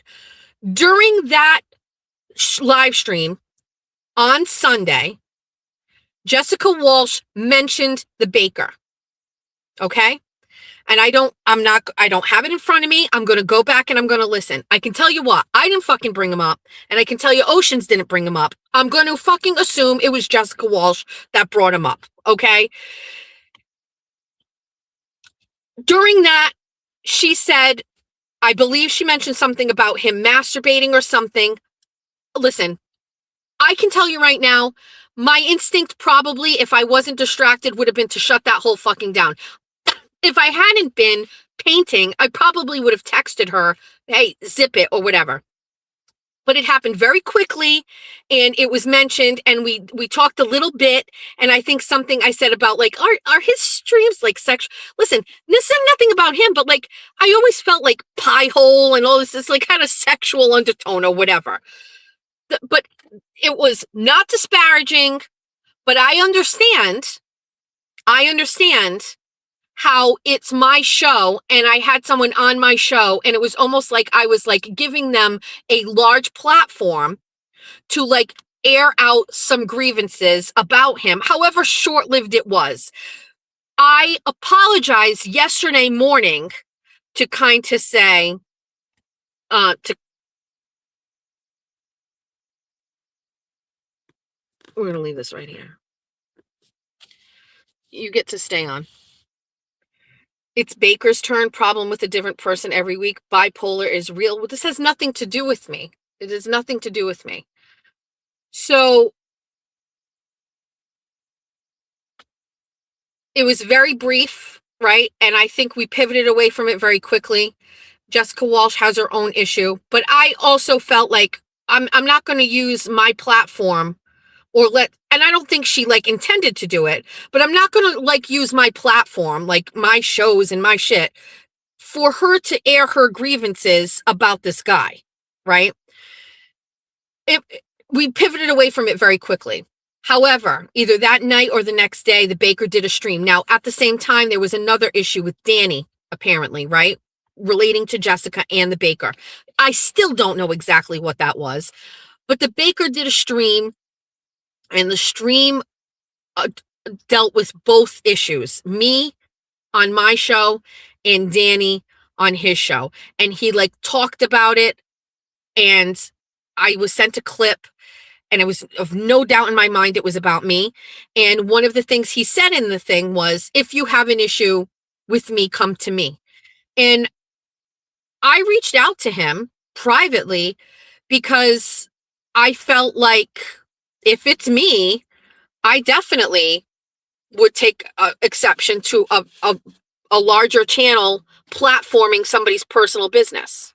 Correct? Was that not right? I could see he had an issue with it. So I chose to yesterday morning apologize to him publicly on here. I messaged him and I don't think, well, I'll get to that in a second, but I apologized publicly that the platform I have was used for personal business. I don't think it was targeted. I don't think it was agenda item. I think it just a platform and opportunity is that's the best way to say it. It was on the platform and she had the opportunity and she did. So I apologized yesterday for that. So and I stand by that apology. That is not what my platform is for. It kind of got away from me. I believe anybody watching understands that. Go back and watch it. I did my best while I was distracted, but I think everybody gets it. And also, furthermore, I don't think Jessica's comments were actually bad for a change, but he shouldn't have been brought up nonetheless because there's some history there of her, crashing out over it or whatever. So I felt like I bookended it and was just like, here's my public apology. And I think that's the right thing to do. Now, I thought I handled this well, and Jessica is not thinking the same. Jessica messaged me after listening to me yesterday, and she was very upset with me, and she felt that I chose him in this situation, and I hurt her. And I tried to talk to her about that, and I tried to explain it to her the way I just explained it to all of you, and she, I think, was just very upset with me. Now, prior to her reaching out to me, I did see a post from Kane, and Kane was basically shitting all over me for quote unquote siding with Baker over someone who is like a diehard fan of my show or whatever. So do I think that either triggered it or added to it? I sure do, because Kane's an idiot. And he just doesn't understand any of this shit, but whatever. So after speaking to Jessica, I'm in a difficult situation because I understand her side, but I also am looking out for myself. And really great hardcore supporters of my show matter to me, because they are my like built-in hype team, and I love that. But at the same time, you know, every supporter could leave and it's just me, you know what I mean? So what do I do? You know what I mean? I don't want to get involved. That's really where I'm at. I don't want to get involved in this situation. And I, up until this point, despite Jess Walsh being a supporter of my show, I have not been involved. And so I don't like being involved in this.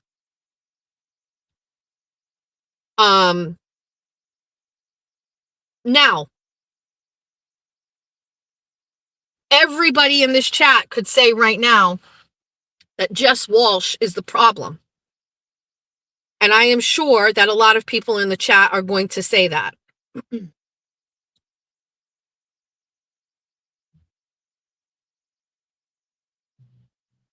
In this situation, in this scenario,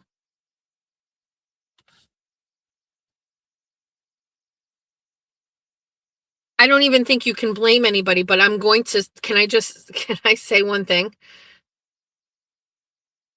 I believe,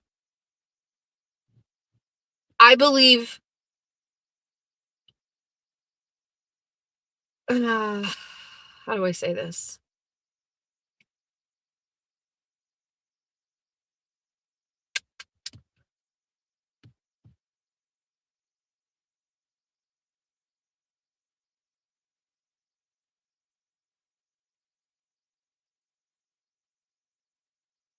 What's the way to say this?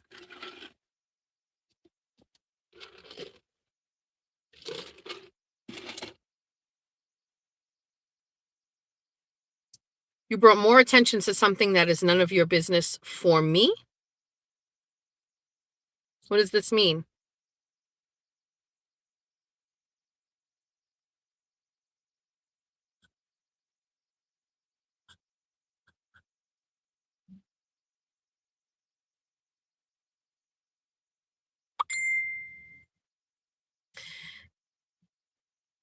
That is not what my mind, that is not it.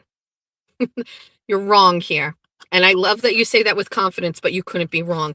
What I was really going to say is I know more than the regular average person on this scenario.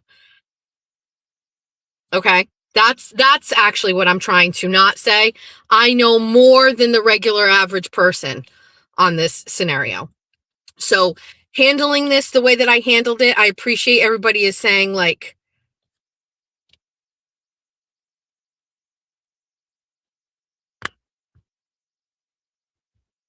I did say this. I did say that it shouldn't have been. I said that. You heard me say that, right?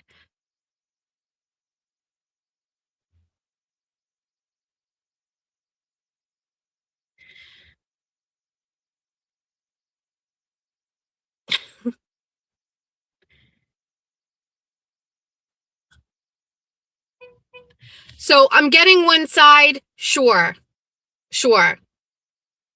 I'm getting one side in this scenario. No. Oh, wow. The chat is wild.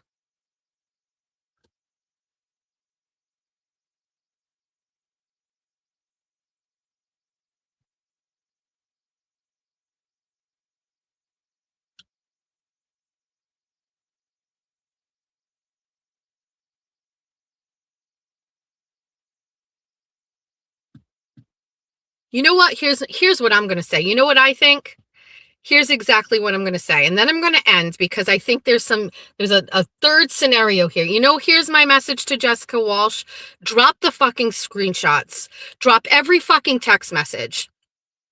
If you are getting heat and it's unfair and it's not, then show the messages. I understand. You know what? But nothing shows people. Just show the messages and then let everybody fucking do what they do. You know what I mean? Like, I don't want to, like, it's basically what I'm saying is it's really hard for me because I've seen the other side. I've seen the messages. I've seen the conversations. I've seen what happened. The chat is wild. Right. Personally, I believe none of this belongs on the internet. Personally, I'm not, oh, oh, all right. Listen, can I be honest with you? I cultivate a ton of fucking drama myself. I didn't do any of this. I didn't fucking talk about him on my show. She talked about him on my show. Then he brought it up on his show. And there's all of that shit going on. It has nothing to do with me. I have enough of fucking drama in my life. However, can I just say one thing? There is fucking shit people clearly don't know. Clearly don't know. I'm not, I apologize to Baker. I get fucking yelled at for apologizing to Baker. I'm saying there's fucking another side of this that I've seen that maybe if everybody else saw it, maybe people would fucking not yell at me right now. I don't really know. I don't know what to say. I don't really care. I don't fucking care.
It's not dead air. It's just I don't appreciate getting dragged into this. I don't appreciate the fucking shit I'm getting behind the scenes for it. I don't appreciate the fucking message I got from Baker. I don't appreciate the message I got from Jess. I have literally kept my hands out of it, but I will tell you now that I've been brought into it, I have a take on it. And my take is that there is just I have a feeling on this situation. Am I not allowed to have a take on it? I got dragged into it. Fine. I'm bringing it up again because I'm attempting to fucking apologize to Jessica publicly about it because there are a lot of people that like Jessica. And so I don't want to fucking lose followers from the Jessica situation. I don't want to lose fucking followers from the Baker situation. I don't really fucking care. I don't care.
I mean, do you want, I like to talk through this, but like, do you want my honest opinion? I actually wasn't sure I believed Jessica that she had anything with him. I wasn't really fucking sure.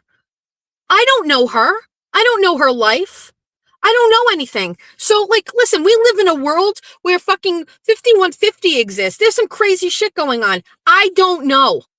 I don't know. I wasn't sure. I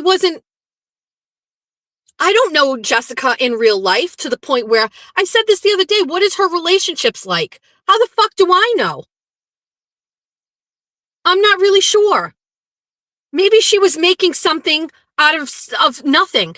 Maybe this girl was a little too fangirly, right? And maybe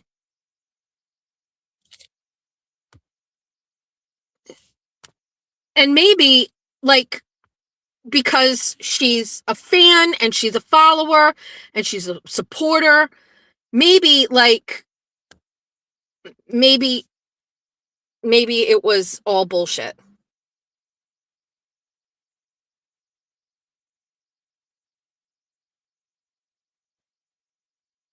So I was like, I don't know what I'm dealing with here.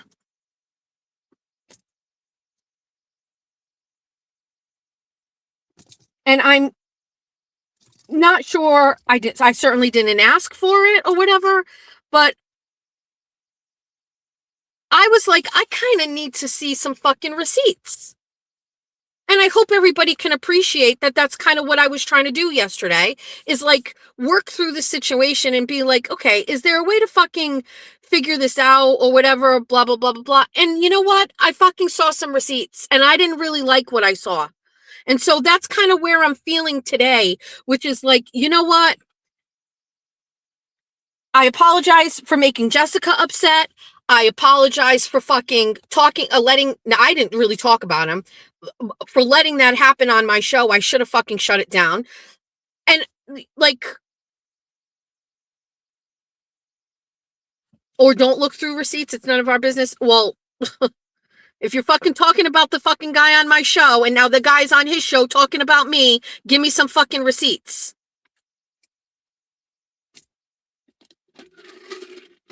Am I going to go to bat for you here? You better fucking show me this shit. I didn't ask for it, but that's I think what she was. I know you don't want to hear. I'm not going to tell you that you're adults. I'm not. Can you just, oh, for fuck's sake.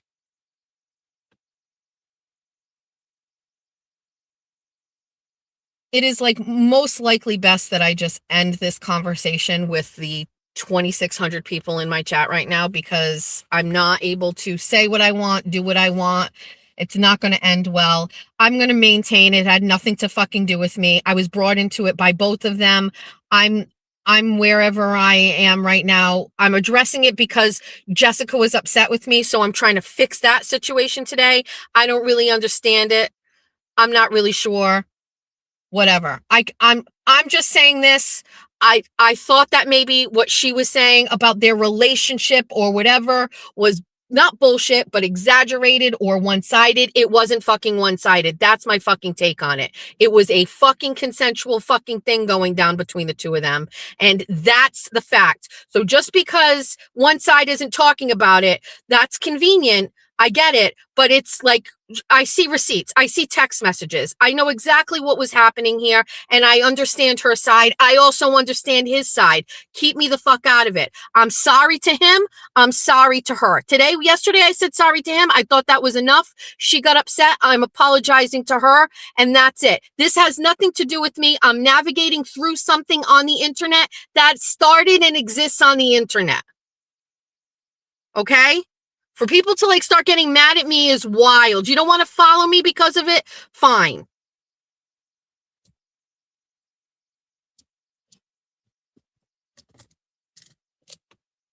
But you know what? I don't have a problem saying this. She's not crazy about what she was talking about with him. That's not that, like, maybe a bunch of people are sitting here and it's easy for them to say like, well, fuck her. She's fucking nuts. She's acting crazy. No. Like, this girl had a fucking thing going on with the guy. That's at least legit. You know what I mean? I got dragged into this. And by the way, this shit has been going on for months and months and months, and I have stayed perfectly isolated and fucking neutral on the whole thing. I don't get involved. She shouldn't have brought it on my show, correct. He went and fucking talked about it. Now there's a whole other group of people. You go see his chat. People were saying shit about me. I get it. So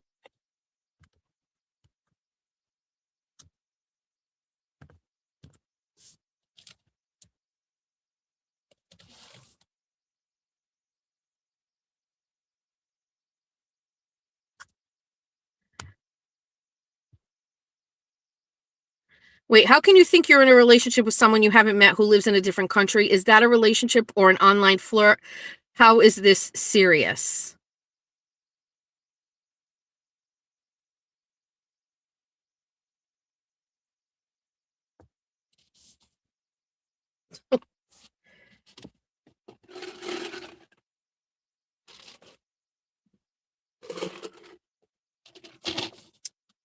I'm fine for it. I don't care. I don't want to lose Jessica as a fan or supporter of my show. And I don't mean financial. I mean, she is like a fan and also, I believe, a friend that we talk through text messages. She came to my event. I appreciate her. I don't think she uses financial like support to like, I find what she does outside of like her super chats to be far more beneficial to my brand by hyping me up, sharing. She's constantly sharing my shit more than like it's, you know, there's like, there's a group of people like her, Moons. Anytime I do a show before the show is even over, there's a clip of it on the fucking internet. Like that's a very valuable part of my brand that I appreciate. So I don't want to like upset her. And I upset her yesterday when I apologized to Baker. So I'm using the same space and platform to apologize to her now because it should counter what I said yesterday. I'm hoping. I'm just saying, like, if I don't know him and I don't know her and I'm not involved and I'm just talking about this scenario between you and all of the people here and like not whatever, then I just want to say, like, I have an opinion on this. But I have kept that to myself. I'm also not here to like dictate to any woman how they handle a relationship they have with someone. Virtual text, phone calls, I don't care. That's not my business. I will just say that, and this is the only thing I'm going to say, is that I 100% believe, Jessica, that there was a relationship with this person. So there's that. So if there's any doubt to anybody that this was like, you know, it was like her fangirling, that's not true. This was a reciprocal situation here. Okay. Just so everybody is clear. If you take nothing else away from this, and that, by the way, that shouldn't be a bad thing for him. Like, if he doesn't want to talk about it and he has like shame about that, that's on him. I'm just saying, like, I'm not going to allow like a narrative about a person that I think is a friend and a supporter of my show to exist. That's not true. Okay. I understand he lives in Denmark. Stop that. I hear what you're saying. But it is a real situation and it was a real consensual back and forth. That's it. I've seen it. I believe it. I don't believe anything that I've seen is like a fabricated thing. That's it. So if you're going to sit here and you're going to judge her for crashing out online, so be it. That's fine. However, I'm just going to say, make sure in the back of your mind, you at least refer back to Jessica Machado, who says, I saw the receipts and I know exactly what it was. How it ended, what's happening with it, that's on her. But don't let it be out there that there was no thing, because there was a thing. And I guess maybe that is why I am feeling a little bit more of a certain way. She did me wrong about running her mouth on your show. I'm not hating her for it. I'm not hating her for it. I'm not turning against her for that. Same way I wouldn't shit all over Baker because he brought it up on his show either. No, not at all. The situation shouldn't have happened. It's people navigating through it on the internet because that's where all of this is. If this was a real life scenario and not on the interwebs, I'd be going over to where they are. I'm not kissing her ass a little too much. Tickle me, Tracy. Stop it. Stop. I'm not getting upset. You know what's getting me upset is the chat. It's not, I have my feelings, I have my thoughts, but when I read the chat and I see people like being mean to me, then I start like, it impacts like my stuff. You know?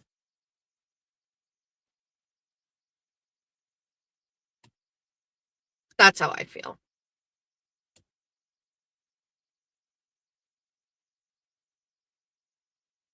I'm clearing the air.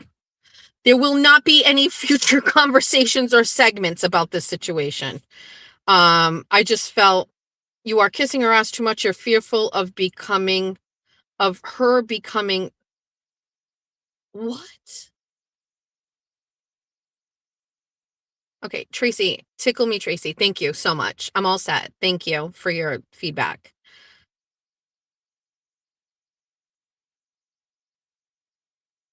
I never said one word until you said drop all those sweets, not one word because it wasn't. I meant like if Jessica is out here like saying she's getting raked and it's unfair, which I've heard her saying, like nobody believes her, then drop the fucking receipts. Like you're talking about me like I dropped receipts with broils. You know, like they started coming at me and I was like, here you fucking go. This is what I'm a receipt queen. I enjoy receipts. It really fucking gets people like, that gets everybody's head right.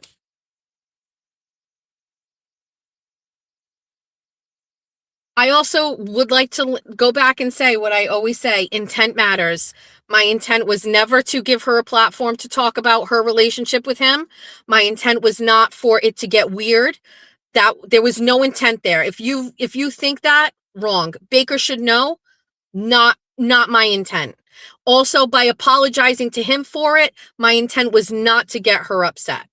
So I am hopeful that after my statements I made to him yesterday, apologize, and I maintain. Now you made it about you. I'm cleaning up, Ron, here. That's what I'm doing. I'm just cleaning it up. I'm cleaning up a mess that I did not make, and I make enough of them.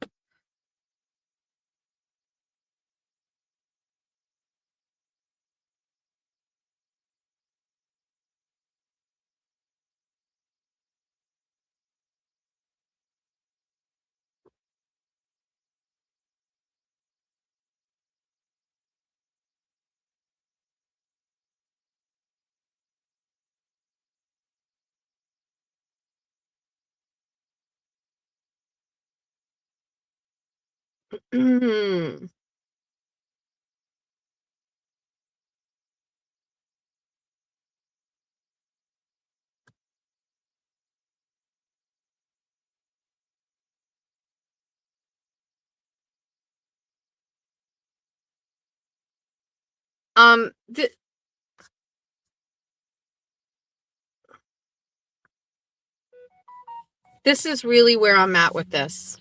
I thought yesterday it was like a very brief discussion and it carried over elsewhere. And so that's why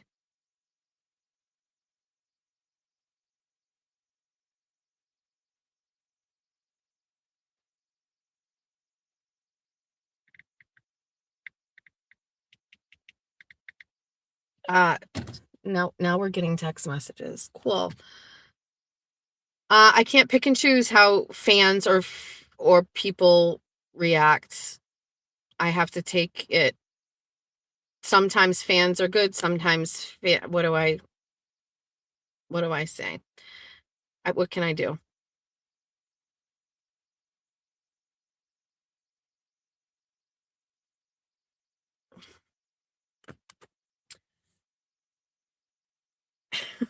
please don't text me when I'm on a live already catching shit in the chat and criticize me. This is like, I'm just like, it's a mental hurdle that I can't get over.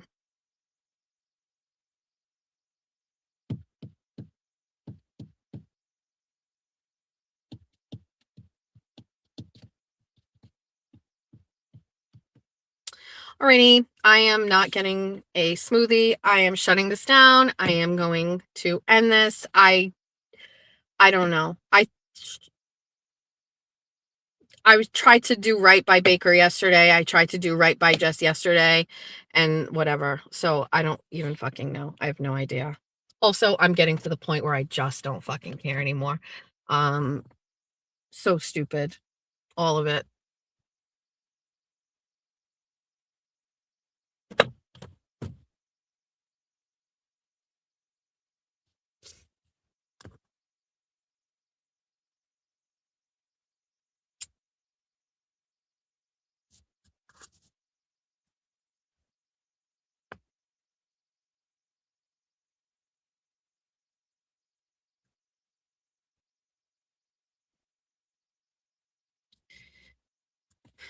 Love you, just excited because my merch is arriving today.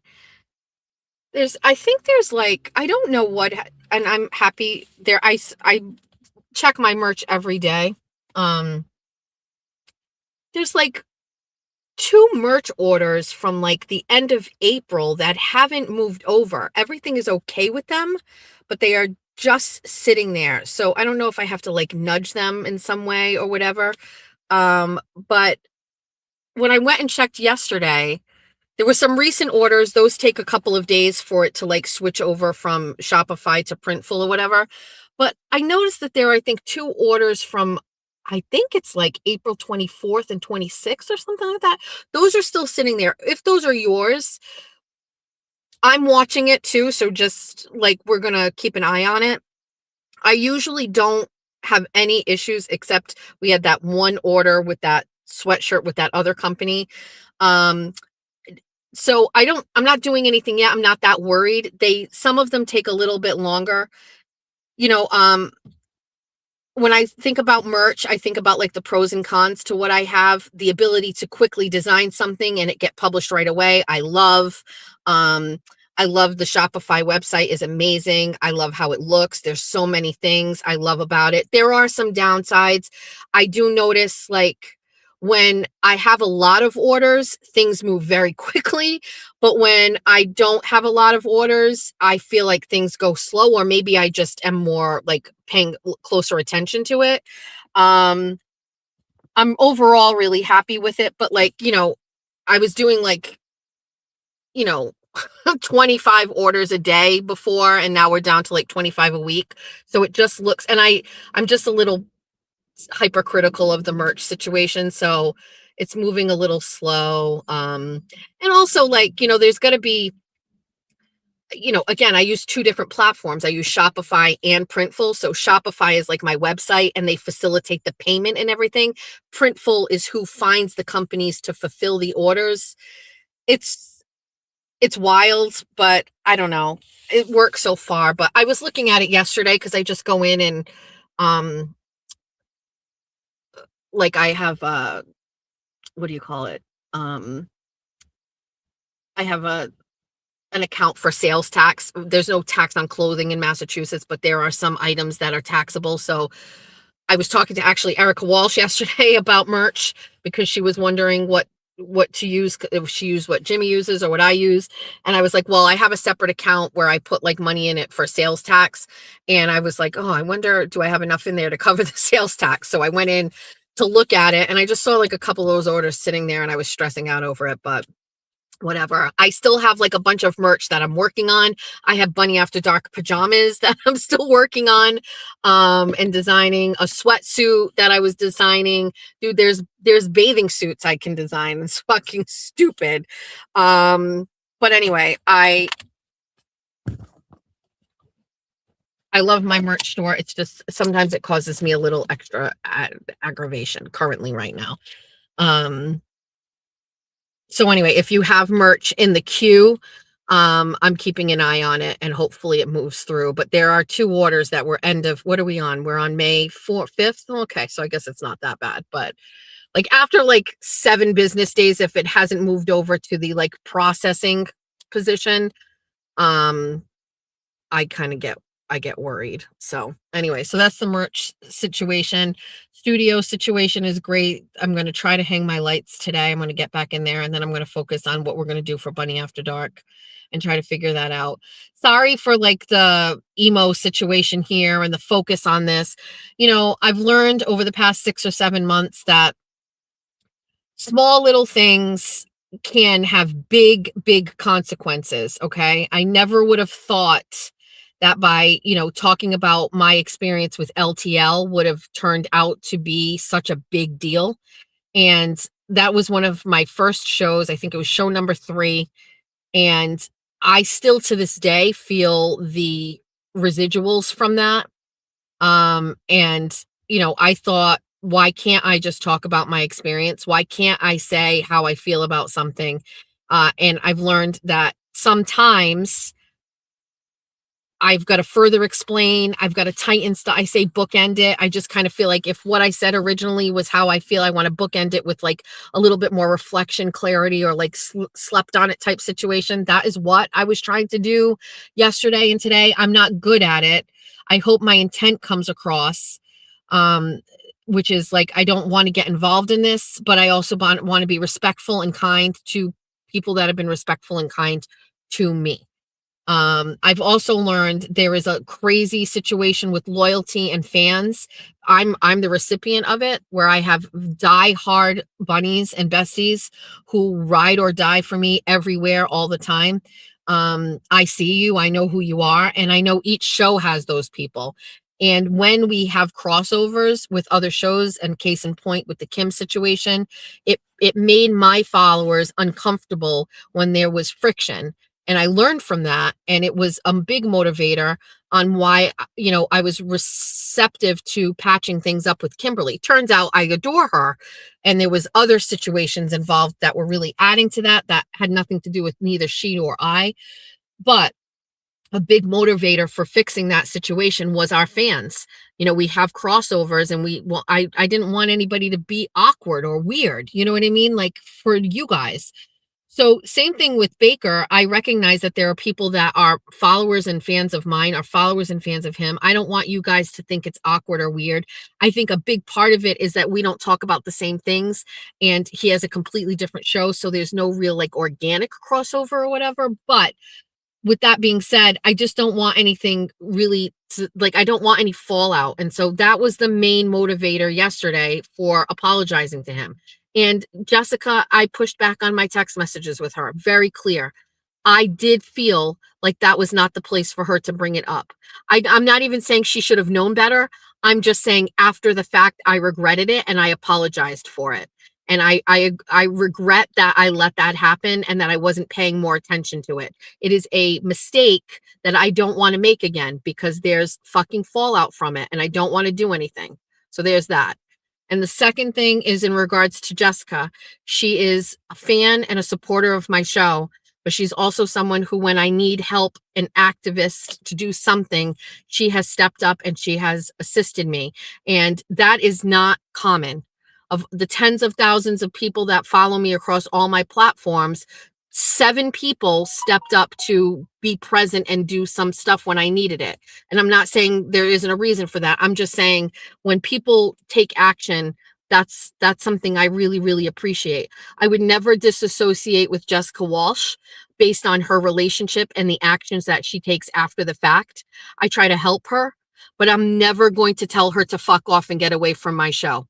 If you are a fan of mine and you don't like her, block her. You will never see her conversations. Okay.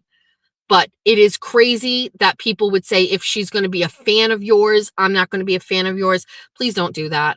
I would never have you make that choice anywhere else. And case in point, for the longest time, I was in Aiden Carney's chats and I watched somebody have a wrench wreak havoc who I absolutely despised and hated. And I never once, one time, called that guy and said, you can't be friends with her if you're friends with me, or I can't support you if she supports you. Not one time. I acted like an adult.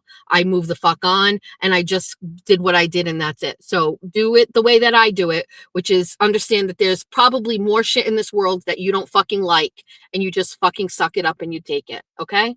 That's where I'm at. So I wish many views to The Broken Baker, and I wish peace to Jessica Walsh. And that's it. I am going inside to get my acai bowl because there's nobody in there. And I am hoping that I can fucking do some sun salutations when I get home and turn my fucking morning around and refocus on putting on a extremely entertaining show tonight for all of you. And I hope it gets lots of views and I make lots of money and everybody gets all the laughs and everybody is happy, because that's what I really like to do. Okay? All right. I love you all. Sorry if I yelled at you. You should be saying sorry to me if you yelled at me too. Be nice. Have a good day. Erica Walsh is going to swing through. Perfect. She should go live today. Just get live. Get off the internet and go live. I need some of your hard ass fucking takes on shit. We're not going to the casino. It's okay, Pretty Fly. It's okay. You're allowed to yell. I yell. How can I criticize someone in my chat for yelling when all I fucking do is yell on here? What a fucking hypocrite I am. Jessica, there's money solve all your problems. What does that mean? What do you mean? Please, we aren't over. We are comfortable right now. We are comfortable. When are you finishing your oyster shells? Great question. Probably not until maybe this weekend. It's Mother's Day on Sunday.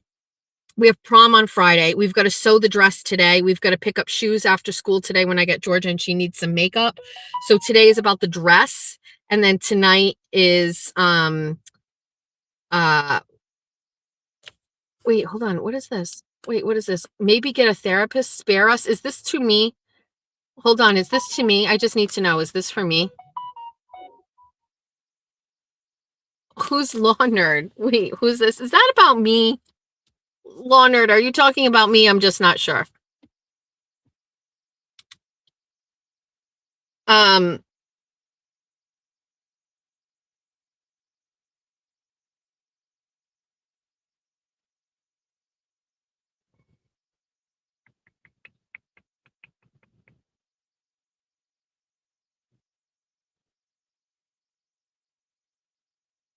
Oh, Afro Man's neighbor is saying mean things to me.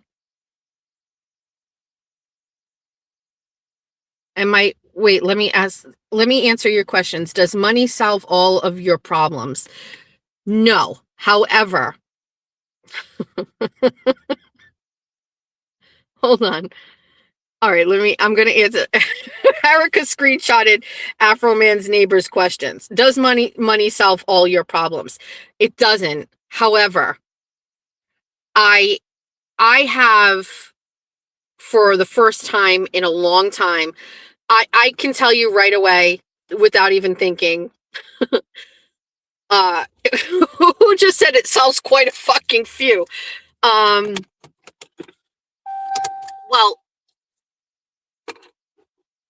right when I got sick and I had to have a hysterectomy and I got diagnosed with lupus, nothing has ever really been the same. It's not victim. I'm just saying my health has never been the same, and it has impacted my ability to have a job. Just when my kids were all in school, right? And once they were in kindergarten, that allowed me to get an actual job during the day. And once we moved to our house in 2016, that is when I got my job at Bank of America. Can you imagine this? We bought our house in 2016, right? And this is the first house and my mother owns it. I get it, but I pay the mortgage. And my mother owns it because Jeff had a foreclosure with his ex-wife. So we had that hanging over our head at the time when we bought our house. So in 2016, all of the kids are in school, full time first grade. I think Georgia was in first grade, out of kindergarten. Kids are in school. Jeff and I make a very concerted plan. We're going to move back to Somerset. We're going to buy this house. We're going to both get new full-time jobs at strong, stable companies. Jeff went and got a job at Comcast. I went and got a job at Bank of America. We put our kids back in Somerset schools, and we are fucking thriving. I went on a vacation every year to the Outer Banks. I was bonusing. We had more than enough money to not only pay all of our bills, but everything was perfect. We were just a regular family doing exactly what I think regular families do. Work, go on vacation, take care of our kids, and great. Everything was fine. And then I got sick. That's it. That is really there. And I'm tired of like people like making me out to be some sort of a loser or something like that. I thoroughly loved work. I was so great at my job. We were number 3 in the company for customer service. And I was the face of that branch, sitting out front every day, taking customers. I loved it.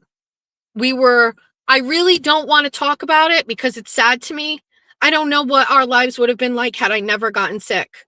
Had I never gotten diagnosed with lupus, had I never had to have a hysterectomy and had endometriosis out of nowhere, those surgeries, that diagnosis of lupus completely changed me. I'm not the same person physically I was. My body cannot keep up with my brain. It's okay. You control me. It's okay. I'm fine. And it's really sad, because lots of people get divorced. And when you get divorced, I don't know anybody that's in a better situation after divorce than when they were. And both Jeff and I went through ending marriages. Both of us lost our house to foreclosure. Both of us had bad exes. Both of us were dealing with co-parenting, and we found each other and we really just tried to make a good life. And I feel a lot of guilt because my husband is such a hard worker. And when we got together and we started this whole life, you see how I am now. I try to make the most out of every single solitary day. I actually feel guilty when we don't make the most of every day, right? There's a lady on the side of me screaming at her. Alrighty, this lady's screaming. So, I don't know if you can hear her. So, what I was saying was I feel like my own guilt that it's me that kept my husband and my family back. And it sucks. I don't know who she's screaming at. She was screaming at somebody in her car. As a kid, like a teenager. And she went into Trop Smoothie. So like I thought maybe she was going into urgent care and they were under a lot of stress, but like anyway. So unfortunately, like things got derailed with my health, and that came out of the blue. Like I was a very healthy person. I never had any health issues. Never really at the doctor, don't take any medication. And lupus is just a fucking mind fuck, and it's so sad. And I don't play the victim, but I'm just telling you, like, lupus just changed my life. It changed my family and everything. So for the past, 5 years, it sucks. I fucking can't make bills. I can't work. I would always be like, do I go back to a bank? And then what's going to happen? I'm having a bad day, and then I'm going to let like the team down. I'm not going to like, where can I go and make decent money where I have the ability to like leave when I'm not like feeling great? You know what I mean? Like what what am I going to do? Like go back and work at fucking Victoria's Secret as a manager and have like a really great 3 weeks and then not have a really great 3 weeks? What? So you know, this whole evolution of like me becoming a radio person, a journalist, you know, I was like, I like to do this, but I can do it on my own time. But can I make a go of it? Can I make some money at it? This is the only fucking time in my life I've been able to make money off of it. The past 6 months. So people talking to me about, you know, does money solve your problems? And yes, it definitely makes fucking shit better for me, that I don't have to fucking go push my body to its fucking limits and you know, put a burden on a company to not be 100% and to be able to like finally pay my fucking bills. And by the way, believe me, you don't have to get at me. I 100% know this won't last forever. On any given fucking day, this could be done in 2 seconds and that's it. And then we'll be back exactly where I was at square one. The only difference is my only hope is that when this is all done and this all comes crashing down, all of my kids are out of the house and doing well. That's it. So let it last just until they're all okay. And then I don't really care. I'll live anywhere. I don't need my house. I don't need anything. I just need my kids to all be okay. And that's it. This has been an emo fucking last hour. I'm so stressed about all of that.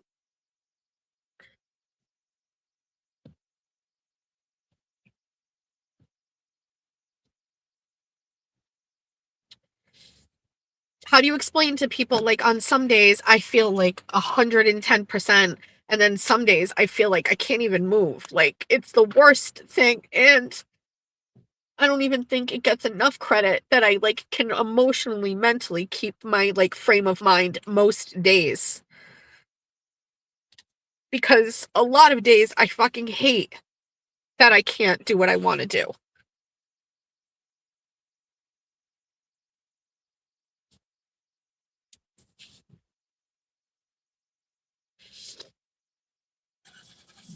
So, yes, money feels great for me. Thank you. I am very happy that every month I can pay all my bills for the first time. Every bill for the first time. And by the way, I'll be very clear. I carried over a $2,200 gas bill into April from this winter. And that was paying $400 a month on my gas bill every month, and I still carried over a $2,200 fucking gas bill, which is obscene. Obscene.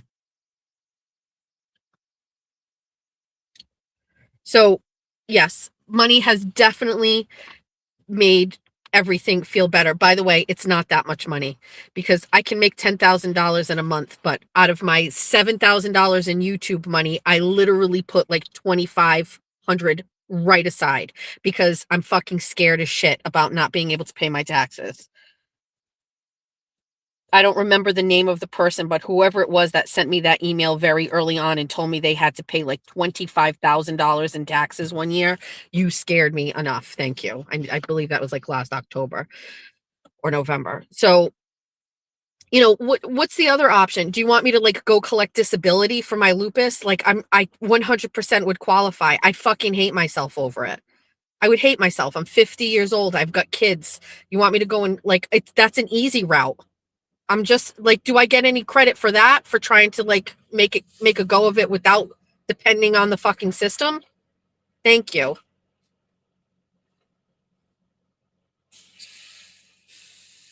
If you wouldn't believe me if I told you, but I was about to back up and leave and not get my Trop smoothie, and a big Cisco truck just blocked me in, so I can't go anywhere. So yes, to whoever, whatever the person is that was saying you're trolling, whoever it is, what did they say? Does money solve all your problems? Yes. Jessica, there's money. Does money solve all your problems? Yes. Jessica, does money solve all your problems? Yes. Jessica, are you going to regret in 2 years talking about your whole life, your kids, and your husband? No, I have been doing that before this YouTube channel. Before this YouTube channel. Thank you for joining this presentation, but I've been talking about my family on the internet for years. Afro Man's neighbor said, you just can't hit the stop button. No, I talk until I'm tired and I don't want to talk anymore. Afroman's neighbor says, go get a job. Does fucking your dad count as a job? Because it feels like it.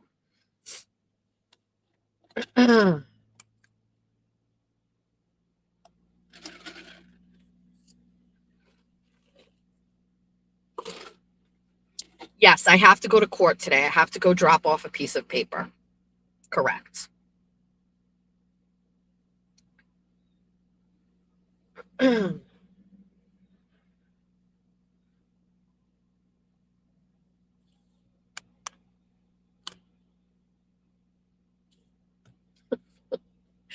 Erica knows. Yes, you do. Oh, Erica stopped Afroman's neighbor. Thank you. I do. But my plan was to do that just before I have to pick up Georgia. I'm in sweats, so I will time it. Disability isn't easy to get. I agree. Maybe it isn't. I remember my doctor telling me that I could apply for disability when I got my diagnosis, and I literally was like, okay, yeah, no, thanks. Maybe someday. Listen, I have a plan. People are just jealous of me. Come on. Jealous of this, crying in cars. I actually really never ever hate what I do. I don't know when I'm going to feel like I should hate what I do, but I really love what I do. I never sometimes I cringe about my yelling or my voice. Nobody likes to listen to their voice. I wish it was a little more feminine sometimes because I get really aggressive in the mornings, but I absolutely love what I do. There's zero regrets about it at all. I fucking love it. It's great. I love talking. I've been doing it for a long time. It's not new.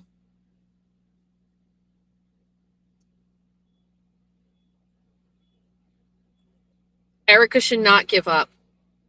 We don't have to talk about it any further, but this, this isn't instant success. You know what I mean? This is years and years and years of plugging and plugging and plugging and not getting paid what I was worth, getting fired, every single solitary time I tried, it didn't really take, and then it turns out I'm very grateful. I was able to learn from some of the best there are. I was able to watch Aiden do what he does.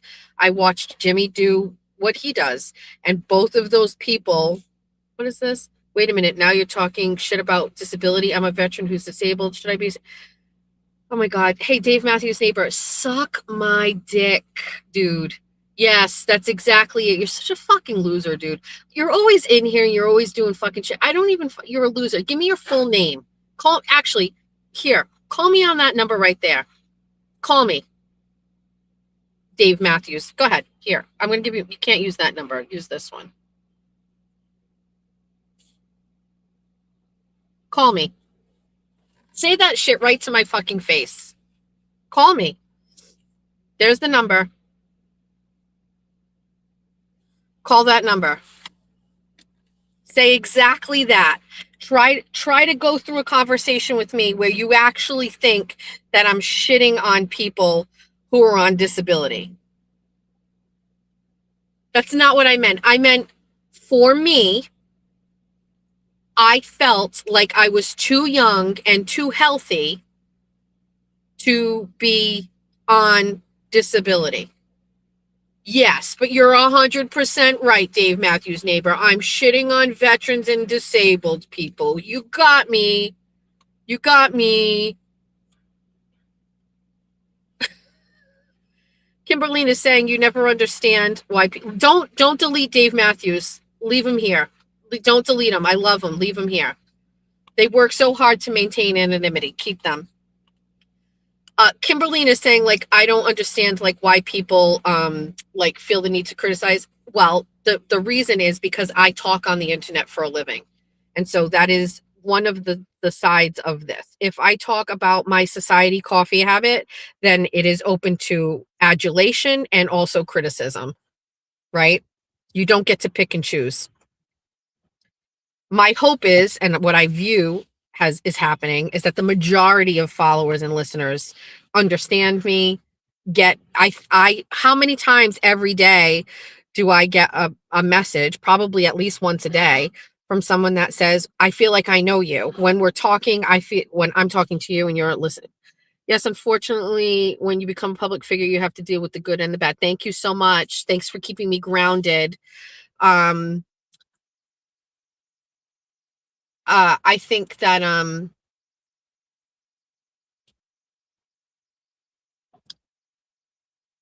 I lost my train of thought.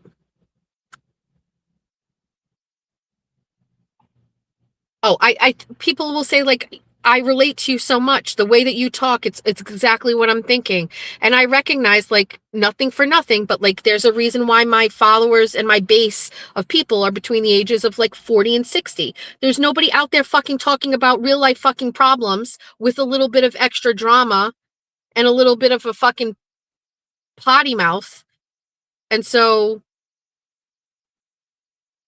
I'm happy to be of fucking service. And also at the same time, it helps me deal with my own fucking mental health issues because I have childhood trauma because I was abused by Greg because he was a fucking psychopath. The man used to call me Porky every day of my life. I have stuff to work through and I use this to do it. Thank you so much. Have a good day. Did I ever tell you the story? And this many times, but like, so maybe I'm not sure if anybody knows this. If this will just be par for the course while I'm crying and talking about this. Now we're on 2.5 hours. So Greg is like a what do you call it? He was like a crazy person when it came to cleaning.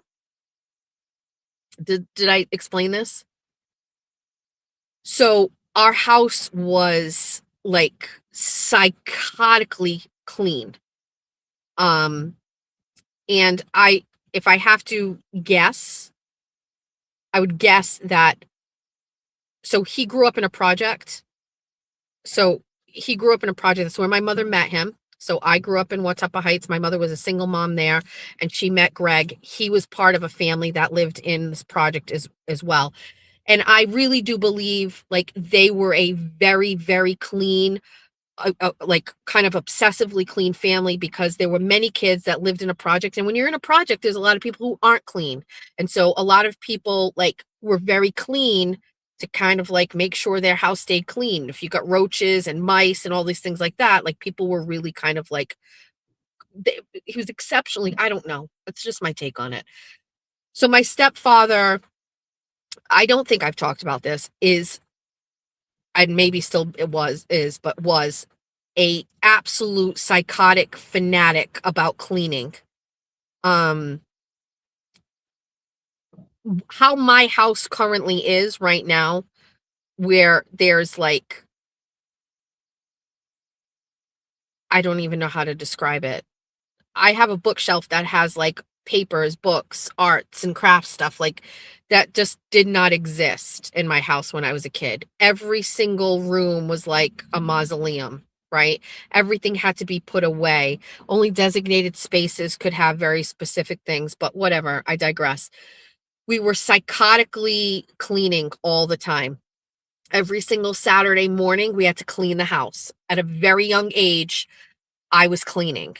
And I'm not talking just cleaning. I'm talking like washing baseboards. One memory I can tell you is that my mother and my stepfather each had a perfume tray on their dresser. Everything had to come off the dresser. We had to polish the dresser, and then every bottle of perfume had to be wiped, taken off the tray, and then the tray wiped down. Like this is every Saturday. That's just my mother and my stepfather's room, then my room, and every other room in the house was like this. Okay? My house wasn't just clean, it was exceptionally sterile. Okay? And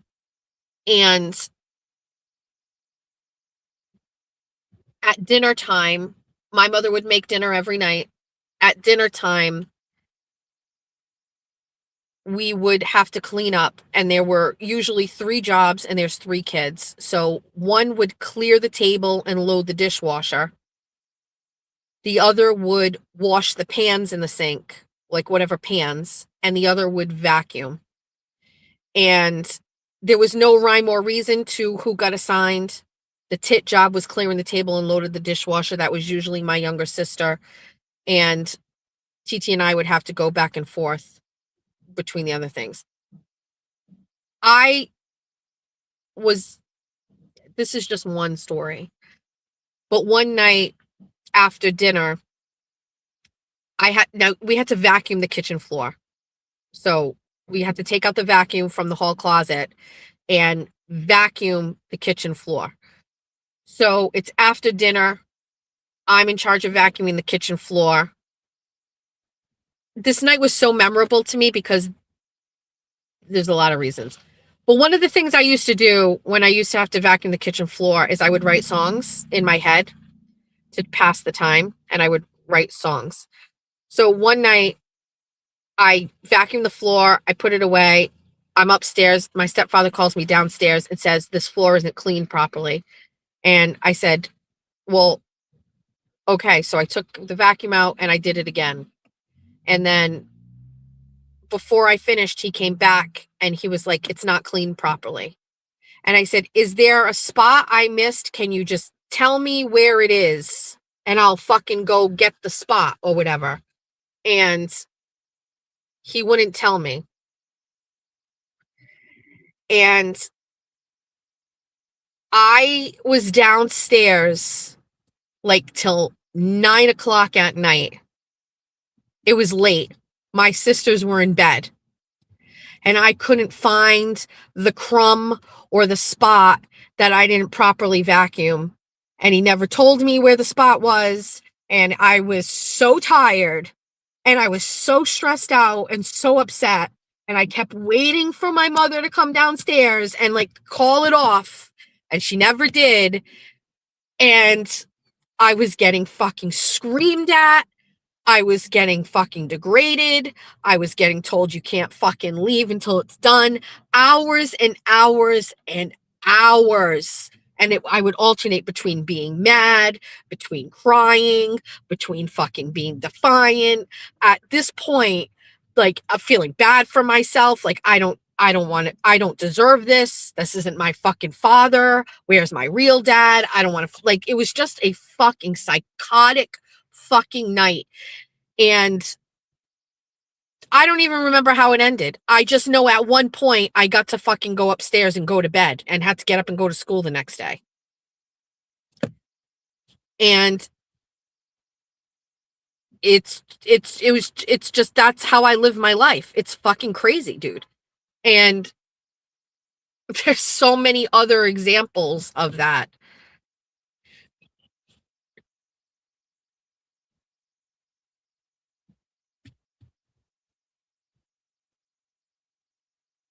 So I enjoy talking on the internet because it just makes me feel better. I don't really understand. I don't know why it makes me feel better. I don't have shame about it. It feels cathartic. It helps me sometimes bringing it up and whatever. It just, I'm very happy. I currently exist in a space where I am proud of my life. Every single bad thing about my life, me making bad decisions, me talking about LTL and running my mouth, my car getting repoed, not having money and not paying my bills. Every fucking part about my life, I fucking love because it has nothing to do with the way that I was raised. It is the opposite of that. I am so happy with my life, even on the worst days, because it is nothing. I don't ever have to deal with that shit ever the fuck again, ever. It's just a perpetual relief that I don't have that close to the surface. That is probably not normal. I'm sure a lot of people would say trauma like that, it should be further down. There's no reason to keep it so close to the surface every day.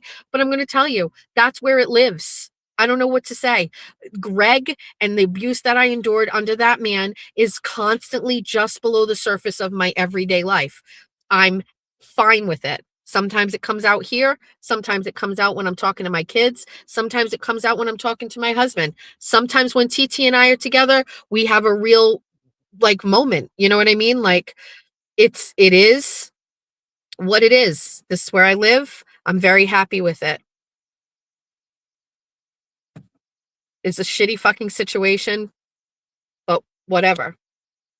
Also, there are people, I totally get it, have had far worse life. There are people that have been sexually abused. There are people that have had like real bad trauma, people that have been in foster care. I hear you. I'm just telling you, this is my life. Greg's he's in Fall River. He lives right near Julia. He's a loser. He's a fucking loser. But what's crazy is you don't understand is back then he wasn't a loser. Back then he was it. He was everything. He was the smartest. He was had the money. He was it. Like back then, he ran our lives. He was the most important thing. Now, as an adult, I realize what a fucking loser he is. But back then, did you talk to your mom about this? We never discuss this with my mother, ever. We do not discuss.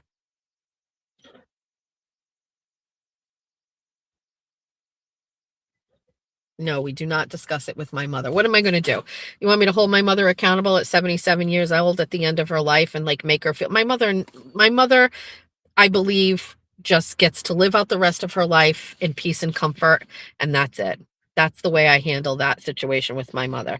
I don't know why my mother chose to do what she did. That's her choice. Maybe she felt like she couldn't leave him. Maybe she felt like, financially. Listen, I'm very happy to be poor and have the fucking repo guy chasing me around. Maybe my mother wasn't going to be okay with that. I have no idea.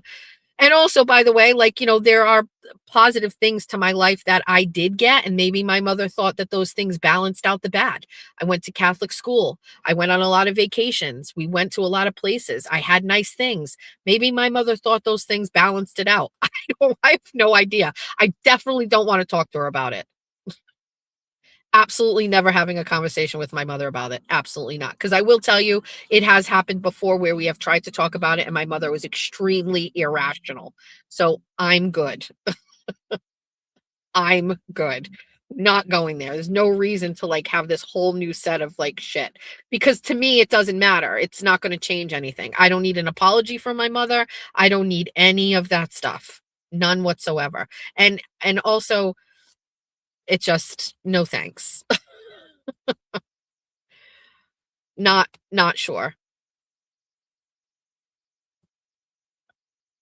I'm not going to change it. And that's it. So I think my mom's a good person. And I'm not going to judge my mother at her choices in men in her life. I certainly don't want anybody judging me. But listen, if it weren't for the way that my mother handled all of that, right? For example, think about this. So my mother, like, got with Greg and they wouldn't let me see my real father, right? And so I grew up thinking my father abandoned me, but that wasn't true. Greg just didn't want to compete with another guy, right? So I'm not in relationships with my two baby daddies. I knew right then and there my kids were going to have great relationships with their dads no matter what. So if it weren't for the way that my mother and my stepfather handled that shit, maybe I would have been the same way and I would shit talk my baby daddies to my kids every day and my kids would have fucking trauma. But instead, I recognize it sucked and I would never do that. And my kids love their dads and that's it. So. And don't shit talk Mima on here because it's just the way we're going to get through life and that's it. That's it. We're doing the best we can, everybody. All right. This took a turn for the worst. Never planned that. It always just comes out. It was because I was sobby because of the chat. Chat made me sad. They were yelling at me about the Baker and Jessica thing. I don't want to be. I'm just a baby. Look at my name. Just a baby. I don't want to be yelled at. Please, love me. Love me. I love you. Love me. Where's Mouser? Is Mouser working from home today? How about that acai bowl? I think I might go in and get it. You want to come with me? Let's just go fucking get it. We're here together. Who cares? We're going to leave the car unlocked. No bra. Let's just go get it. We came all the way here for it. If you see me out in public right now, look the other way. I have no bra. My face is a mess because I was crying. Oh, there's a whole lot. Yikes. This place is so busy.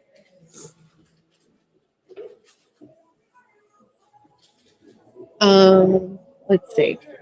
Okay. I think we want the acai bowl with Nutella. Strawberries. We don't get the blueberries here because the blueberries are weird. Coconut granola, chia seeds, honey drizzle, and Nutella drizzle. Yeah, that's the one.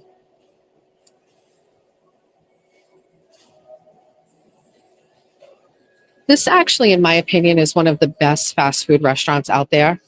They have like flatbreads, they have smoothies, wraps, sandwiches, salads, sides. The side they have, there's a kale and apple slaw and maple kissed sweet potatoes, both of which are very good. Either one of those only has like 130 calories on them. It's very yummy. I don't do the smoothies from here, but I've had the flatbreads and I've had the salads.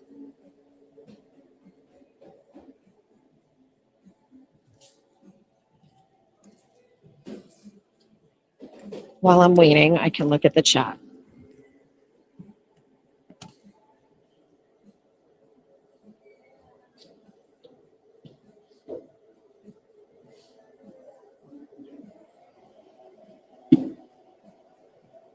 Yes, the kale and applesauce slaps. It is so good.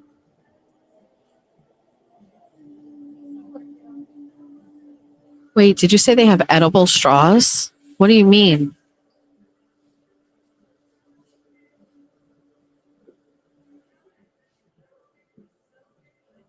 A toddler loves the cake. So this, yeah. So why isn't there one of these in Somerset?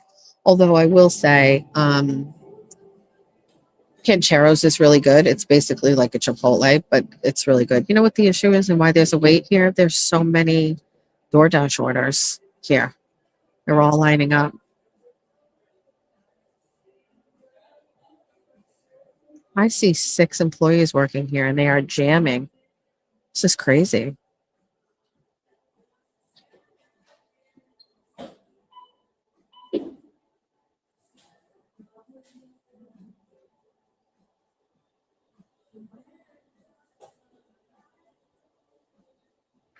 See, there's a reason why I don't kick you out, Dave Matthews. You're redeeming sometimes. I knew. You're like Sour Patch Kids. You're sour at the start and then you get sweet.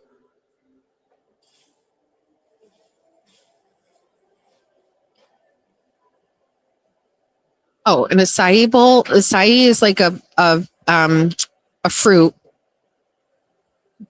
It's like a berry, and it's got like a lot of like nutrients in it. I guess who knows. And then it's a base of that, so it's like frozen, kind of like a sherbet type of thing at the bottom.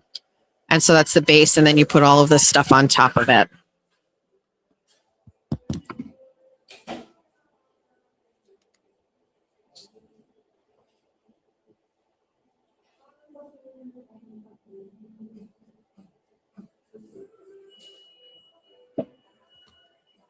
Oh, we're at Chop Smoothie.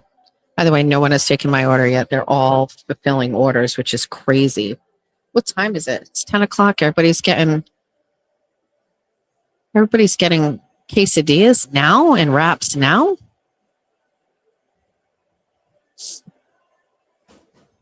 You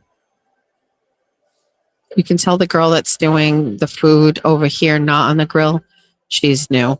She's trying her hardest. She's cutting her bananas. She's doing the best she can. We're not going to get upset.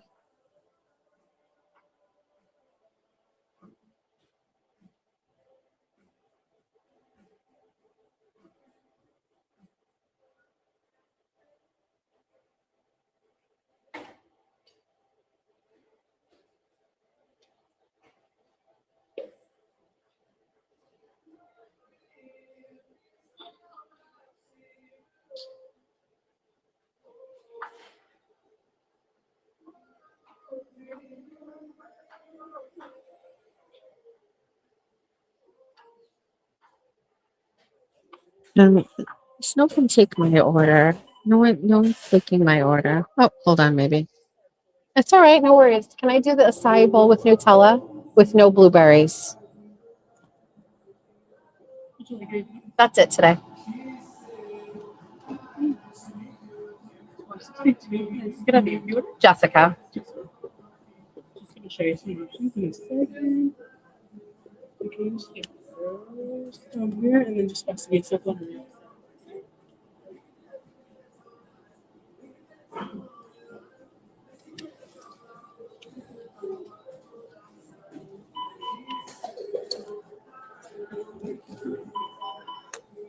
Thanks. Take your seat. No. Thank you. All right, we can go sit down now and wait. We can look at the chat. So many people.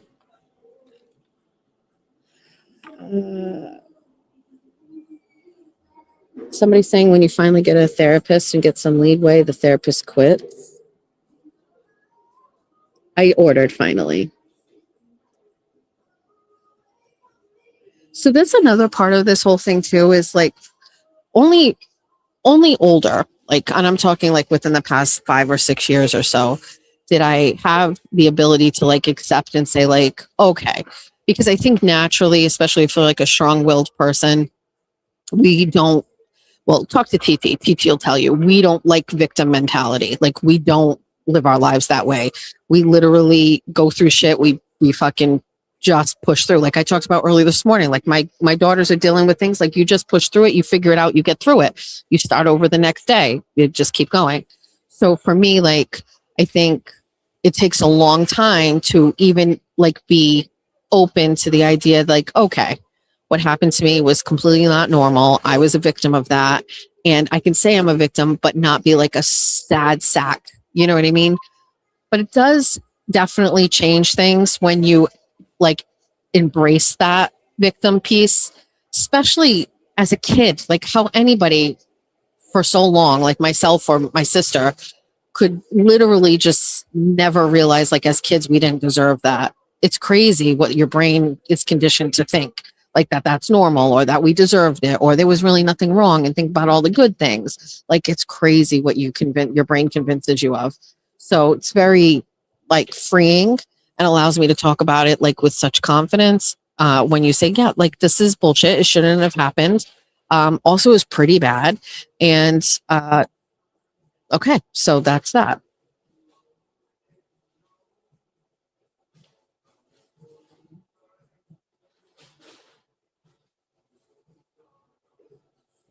You definitely think it's your fault. But listen, nothing really like kind of like makes it more clear than recognizing what kind of a parent I am. You know what I mean? Like we don't do those things in our house. We do not act that way.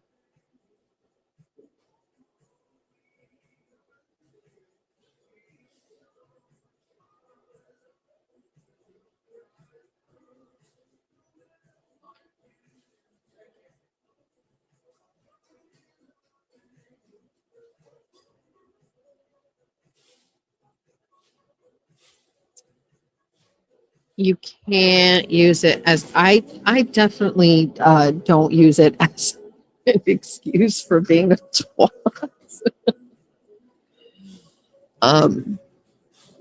But like a lot of like my behaviors and my personality, like I don't like people telling me what to do. I get so triggered by that because I was so controlled for so long. I couldn't fucking do anything. I don't like people telling me what to do. I'm all set. So it's irrational sometimes.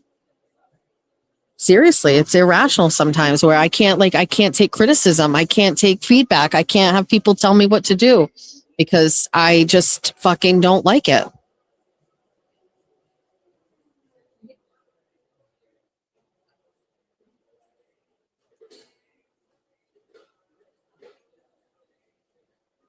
Listen, I can control how I raise my children.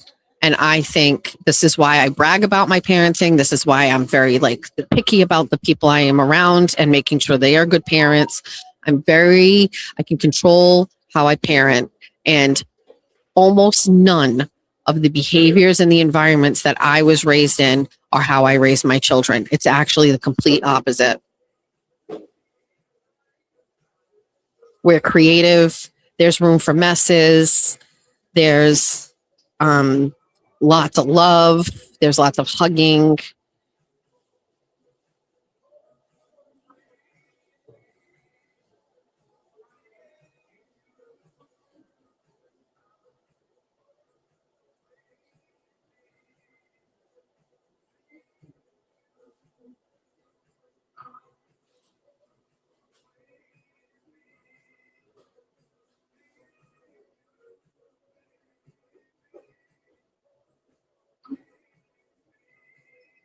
Thanks, Sarah.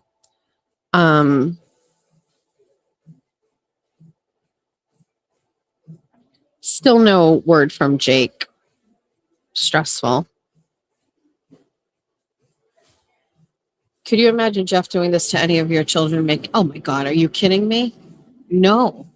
And to be honest with you, sometimes Jeff within reason will like say something about the kids doing something. And I do get protective of that and of them rather. And I've always had to kind of circle back to Jeff and say, this is definitely within reason.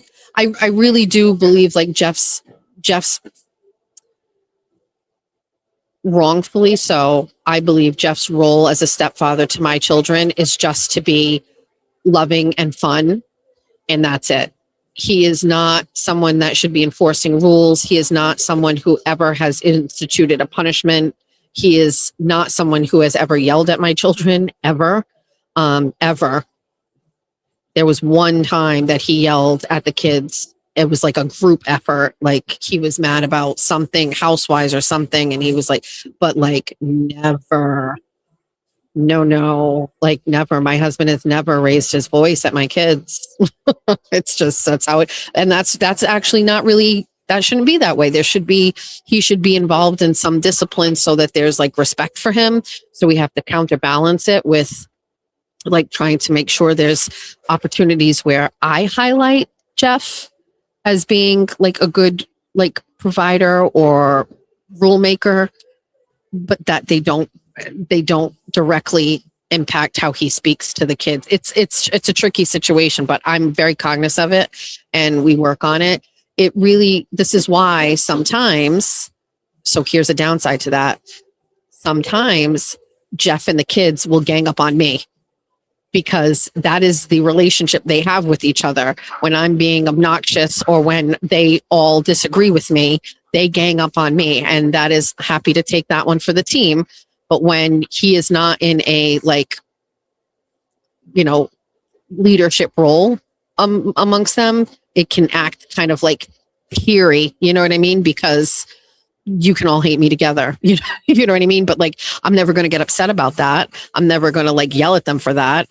It's actually, to me, I recognize it in the moment when it happens, that this is a much better residual from a step parent relationship than the other situation. So we just have to kind of like, I let that shit go. Also, like, I'm not hypersensitive to those kinds of things. It's, have I ever really stopped and asked Jeff how he feels about not being able to order the kids around to take out the recycling and the trash? No, I haven't, but I don't really care. He's just going to have to deal with it. And he's been dealing with it for all these years, and that's it. But he understands more than anybody, like the relationship I had with my stepfather, why I'm the way I am. It was also very tricky when it came to like his son. My husband doesn't have a like kind of, what's the way, like leadership isn't the right way because my husband is the male of the house, but my husband doesn't like dictate things. He's not in charge of chores. He's not in charge of anything, right? So when his son was here, it was almost like, it's Meows's on the phone right now. Hold on. Hi, Mazza. Hi. I'm at Chop Smoothie getting an acai bowl.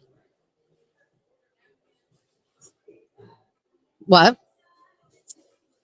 Oh, I'm doing my show. I'm still on it. So I was talking in the car. And now I'm just getting this and I'm heading home. George is at school. Jack's done. His semester's done. Is that me? Thanks so much. His semester's done. He's done with school for the year. He's done. Yeah, I know.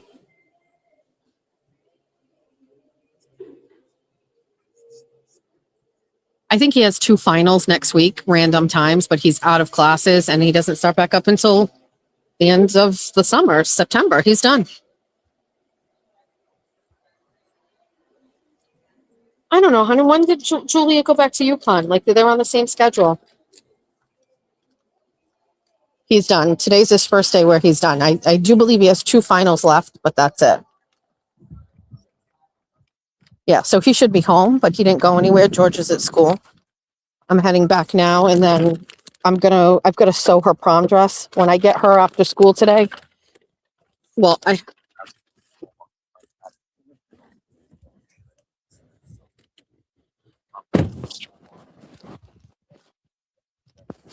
okay. Okay, I think it is going to rain today. Jack was supposed to actually go to the beach today. Now that I'm thinking about it.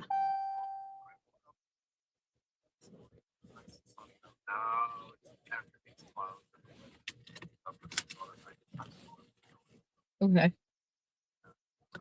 Okay. Well, I'm still on my live. What do you need from me? Like, I'm going to head back. Are you working from home today? Okay. All right. Well, all right. So I'm on my way. All right. I'm on my way home. I'll see you when I get here.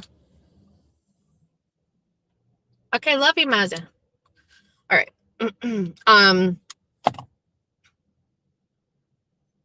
Anyway, I didn't even look in this bag. Is this my thing? It is my thing. Okay.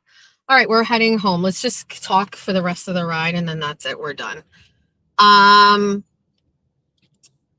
What I was saying was it was always hard because I had to be the person to say, you know, to my stepson, no phones connected. Go get the groceries, go do this. Again. And I think we used to have to kind of work on that because I think it made me look like kind of like the heavy all the time. It's tough. I mean, it's so tough. I blame Greg, really. That's it. He just gets blamed for all of it. Gets blamed for all of it. It is 60 degrees right now in Fall River. I know I say we're done all the time, but I don't know. Then I started talking. I felt better. I talked myself out of it. There was a point in this live where I was ready to just shut the whole fucking thing down. When the chat was going at me about the Baker shit, I was like, I'm fucking shutting it down. I was going to pull a cyber chick. And then I was like, oh no, not again. We're not. We're going to work through it. We're going to push through. We're going to get it. We're going to be okay. I don't want to get everybody upset. But Savers is literally right over there to my left. I wonder if there's Pyrex. We can't do it. We have an acai bowl. It's going to melt. I didn't think about this. I didn't think about this at all. So now it's 10:25. We're going to get home in 15 minutes. I'm going to eat. It'll be 11 o'clock. I'm going to get online and check all my emails, check all my socials. I'm going to go in the office, which is clean and beautiful. I'm not going to attack the light situation. Not going to attack the light situation. I'm going to get dressed. I took a shower yesterday. I blew my hair out. I bought a curved brush, a round brush, game changer. Also used some of the product that Jessica gave me from Rob Roy. When they did my hair, I left with a bag and she was like, it was basically a don't fuck this up bag, essentially. She was like, here's what you need to make this continue to look good. And lo and fucking behold, it fucking works. So while I wasn't really sure what to do with my hair, I washed it. I let it air dry a little bit. Then I got a curved brush. Then I blew it out. And then I'll show what the product is. I use the product. It's a little bit of it's a cream that kind of like makes it look like a little smooth. Just a dime, tiny little bit. And it worked. And I love it. Not on my root, just on the bottoms. And I have not curled my hair since I have gotten it dyed. There is a little bit of a texture change, and that's because there's some bleach situation going here. Worth it. Don't care. Worth it. So I want to go back next I have to take a look at the sheet with all of the prices on it, or I'll go on the internet. But I want to go and have my brows done. I want to go, like, listen, if you were a 90s girl like me, essentially the space on my brows is from the size of a razor, because I used to essentially just shave my eyebrows in the middle. It's what we did. What do you want from me? So now, yes, the brown brush is all you need. So now I would like to get my brows done, and I would like to go to here. I would like to pay them for it, and I would like to see what I look like with a better. I've never done my brows in my life. Never gone to a salon, never done anything. I don't even know what they offer. Laminating sounds like a word that is familiar with it, but I don't even know what that is. Can they fix them? I don't know the answer, but I'm going to ask. I am currently living with 90s brows that have been destroyed by a Bic razor, and there's nothing I can do about it. Occasionally, shout out to my friend Melissa Alfonso, my Swansea queen, who I love more than life. She did my brows for my Bunny After Dark show one time, two times, and she like drew them on. And while up close, I didn't like the way it looked. In photos and on camera, it looked great. So occasionally I will fill in my brow, but I don't even know if that's really the path I want to take. So the best part about Rob Roy Academy is it's not pretentious. So if I walk into any salon, I look and sound like an idiot and I don't know what to do. And I want to be able to go in there and just be relaxed and calm and say, go ahead, practice on me, talk me through this, tell me all about it. And so I will probably have to call Jessica over there, lots of Jessicas, and ask her when I can pop in and have them done. So I'm going to go home. I'm going to eat. I'm going to check all my socials and my emails and respond to text messages and emails, except for the ones where you're mean to me. I'll just read those and that's it. Then I'm going to get dressed. Then it's going to probably be close to the time I have to head to the courthouse. I'm going to go drop a paper off I'm going to go see a man about a thing. I'm going to go drop something off at the courthouse, shoot over to pick up Georgia. Then we got to head and pick out shoes for prom. And then when we come back, I'm going to sew her zipper on her dress. And then I don't know what I'm going to make for dinner tonight. No idea. No idea what I'm going to do for dinner. Last night we had teriyaki chicken. And this is crazy, but hear me out. I have a bunch of ramens, like the cup ramens, but the nicer ones. I took 4 of those. I opened them up. They have the packets inside with all the seasoning. I just, in a big pot, boiled water and threw all the actual ramen in the pot, right? So all 4 of them, cooked the ramen, added the veggies to it, but then added my own veggies, green onion and thinly sliced carrots, added that to it. And then I drained out the water and then mixed in the seasoning. So it wasn't a soupy ramen. It was just like the ramen itself with the veggies. Then I made teriyaki chicken off to the side, steamed broccoli, and Walmart has these really good egg rolls that Jeff likes. And so I got those. That was dinner last night. It was kind of like a piecemeal all pushed together. I did that all because we were going to do our last session of my content creators class, but the majority of people had a scheduling conflict. So we bumped it to Thursday. Got to move your kid out of her, does that say dorm? Lots of the kids are coming home from school. Best time of the year if your child goes away to school is when they come home. It's my favorite. I loved when Julia came home. And I really actually love that Jack is home now. So I'm excited. He's moving his girlfriend out this weekend because she lives there. Word is still out on whether or not Jack is going to be living at UMass Dartmouth next year. It's going to come down to financial aid.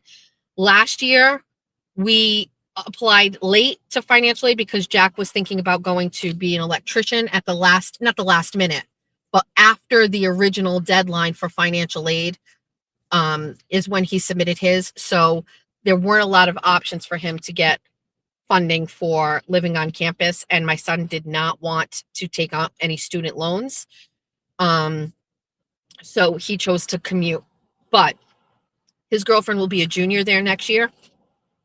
and he will be a sophomore. I think he wants to live on campus next year. So I'm hoping he gets the financial aid so it covers his housing. I hope. We'll see. Technically, this will be the last year of good financial aid because next year my taxes will reflect this year's worth of income. And so it'll be a different financial aid situation. So this is the one to get in my opinion. We're working off last year's numbers for this next year, and it was not good. So, poor. So that's where we're at. A whole year done. Georgia will be a senior next year. My last baby in school at all. I mean, obviously what's going on here? We're gonna roll up our window. There's a guy standing here on the corner. Locked doors. This guy is not homeless. He's just being a scammer. What's he saying?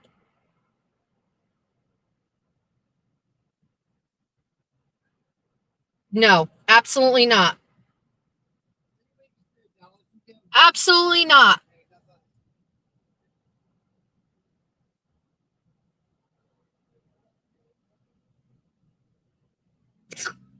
Coming right the fuck up to my car. Get the fuck away from me.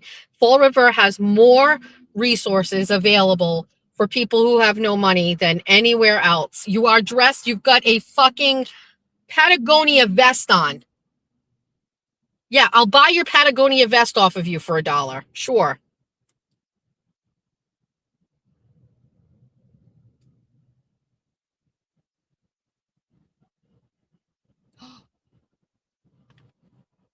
This lady's yelling.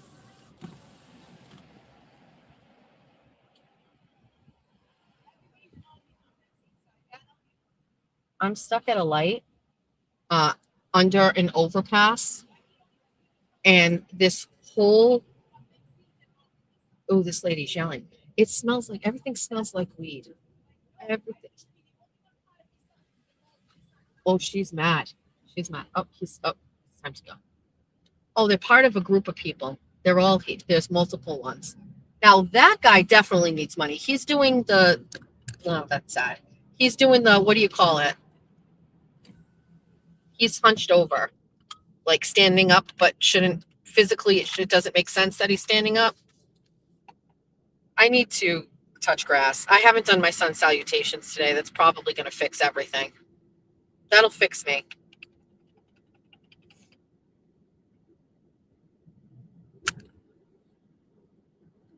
The zombie walk. Yep.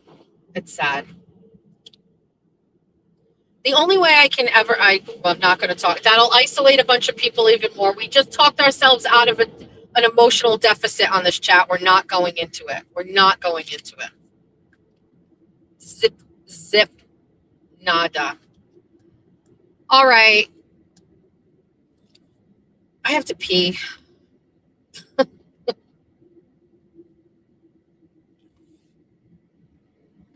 What are we going to do for Bunny After Dark tonight? Do you guys want to go driving around in the cars for Bunny After Dark tonight? Why don't we just go driving around? Let's go drive. Who knows where we go? We just show up at places.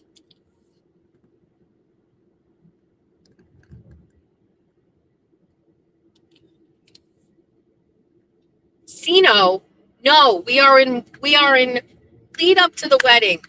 No Sino's monies. No Cinos. I miss the Cinos. I'd love to be at the Cinos. You know what would heal me right now? Fun fact. I'm not kidding. I'd go to the Cino with the $100 bill and I would break it up. That would heal me. This would heal me today. I'm not doing that because you're not doing that. But if I went home, put on a bra, and ate my acai bowl, what time is it? It's 10:30. I don't have to pick up Georgia until 2. I would take $100 bill. I'd walk into the casino. I'd break it up into 20s. And then I would go find the machines or the sheens with the 50-cent bet. And I would just 50-cent bet on one machine for the whole $20 bill. And then I would go and get up and move to the next machine if I don't win there. And at 50 cents a bet for a $20 bill, that's 40 pushes of the button just in that one spot. And I would do it slowly. And that's 40 pushes. So let's say, we time it out.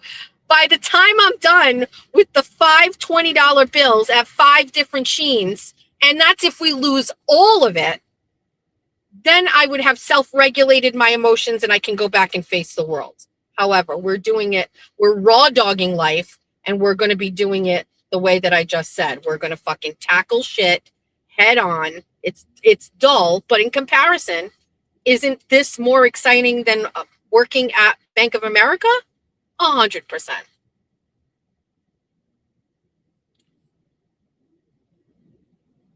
But a casino heals me. It just does. I don't even know how to explain it. I'm sure it's in my DNA. My father was a degenerate gambler. Degenerate. But whatever. It's my comfort space. I used to go there I fucking miss going to the casino with I'm gonna cry again. I miss going to the casino with my grandmother more than anything. I have such great memories of going to Newport Highlight with my grandmother and her fucking Benson and Hedges and my mom, but I would be with my grandma and I would just sit on the side of her. And my grandmother, okay, so my grandmother used to do very specific things at the casino, okay? The first thing is she would smoke. My grandmother had a way of sitting at a slot machine with her legs crossed and a fucking Benson and Hedges hanging out of one hand, right? But what my grandmother would do is she would do the smallest fucking bet you possibly could. So just like I was saying, 50 cents, grandma would do the same thing, smallest bet. She'd sit at a machine for hours. But my grandmother also used to get mad at the machine and she'd smack it and she'd go, crabs in ice water. I don't know what crabs in ice water means in relations to gambling or cards, but my grandmother used to say crabs in ice water all the time. I'll leave it to the fucking internet to find out what that means, but crabs in ice water.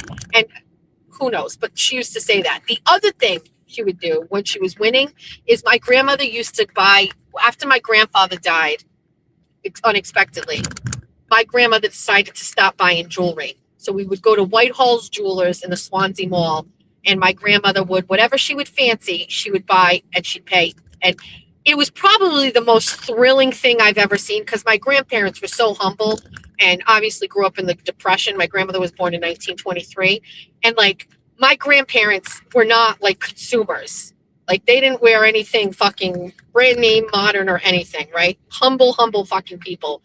Watching my grandmother drop thousands of dollars on fucking diamond rings or ruby rings was so thrilling. And I was with my grandmother for every fucking time she did it.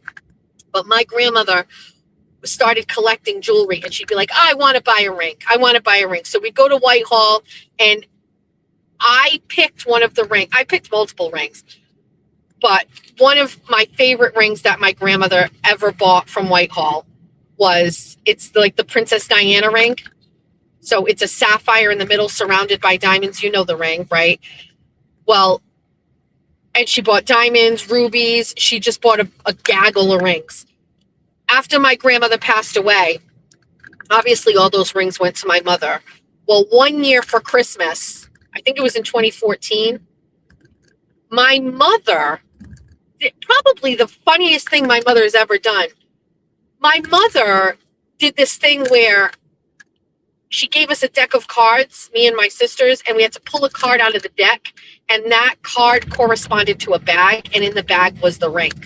And it was whatever ring that my grandmother, like my mother had put up with it. I actually negotiated. The ring I picked, I didn't want. I wanted the sapphire ring because it was my favorite memory of picking that one out with my grandmother. And I have that ring now. That sapphire ring is mine. And it's worth a fortune. But I used to wear it every day at Bank of America.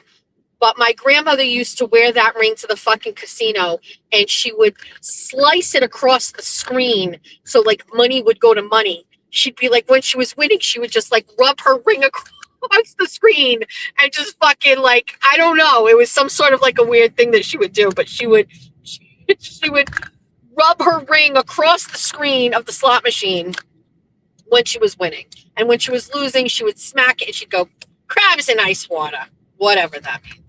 I miss going to the casino with my grandmother so much. Now, I used to go to the casino with my mom and Jeff when we were doing really well. It was a frequent. We would go a lot, but we don't have like that kind. Jeff and I go, but it's not like an all-out fun time. You know what I mean? It can be. Lately, because I have more money now, we will go. And I fucking love it. Again, it's my safe space. Everything is okay in the world inside a casino, at least for the time that you're in there. And then you step out and then there's the real world problems. But we try to stay happy about those things. Anyway, that's my take on all of it. I love casino. Do you want to go casino? Do you want to go ting ting? Also, I'm a good gambler. I like it. I stuff it down. It's why fucking fairy godmother Linda and I are probably soulmates, because she's probably currently listening to this at a blackjack table at the Bellagio, because she's a badass bitch. Again, when I grow up, I want to be like her. Sweetles isn't even home. I don't even know where he is. Where's Sweetles? His car's not here. He probably went to the beach. We're pulling into our driveway. We got through this. We got through it, everybody. Didn't think that we were going to. Thought it was going to be dark, but we pushed through it. Okay? Okay. Next bunny meet and greet will definitely be at the casino. I've never been to Plain Ridge. Never been to Plain Ridge. One time, two time we went to Plain Ridge and I didn't have my driver's license on me, but I was like fucking 40 and they wouldn't let me go. And so we never went back. Never went back. Who's texting me?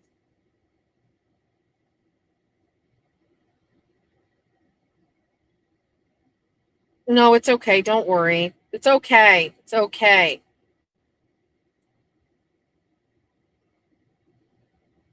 Sue out here using AI to debate you? Hold on. Tom Shattuck sent me something. What's Sue doing? Is Sue O'Connell doing something I need to know about? Hold on, let me go look. Sue O'Connell, commentator, not reporter. What's she doing today? Sue, you don't want to catch strays from me today. Confirmation bias is when you see something and think it automatically confirms a belief you already have. Data without context or investigation is the quickest pathway to it. Let's take a look at this claim by Jessica Machado. Did the migrant influx contribute to the cost spike? Yes, alongside soaring housing prices and cost of living increases. And yes, migrants are overrepresented in the shelter system relative to their share, but here's what's missing. Federal laws bars asylum seekers from working legally for months or years while this case processes. Sue, you're going to regret that. You're going to regret that because I have a public records request in for exactly that. So somebody remind me to come back to this. A population that can't legally earn income concentrates in homeless services by design. That's a federal policy problem, not a state spending choice.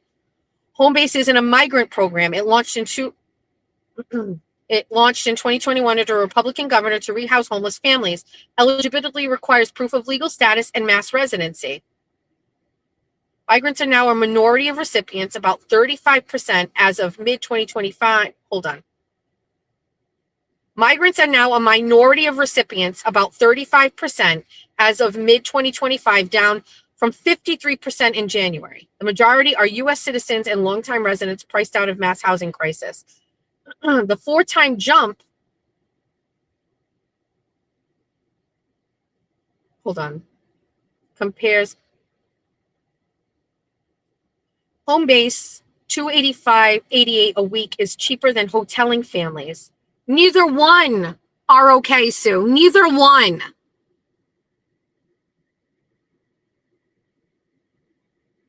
WBUR and Boston Globe reported all of this, and they use the Google machine to find out more.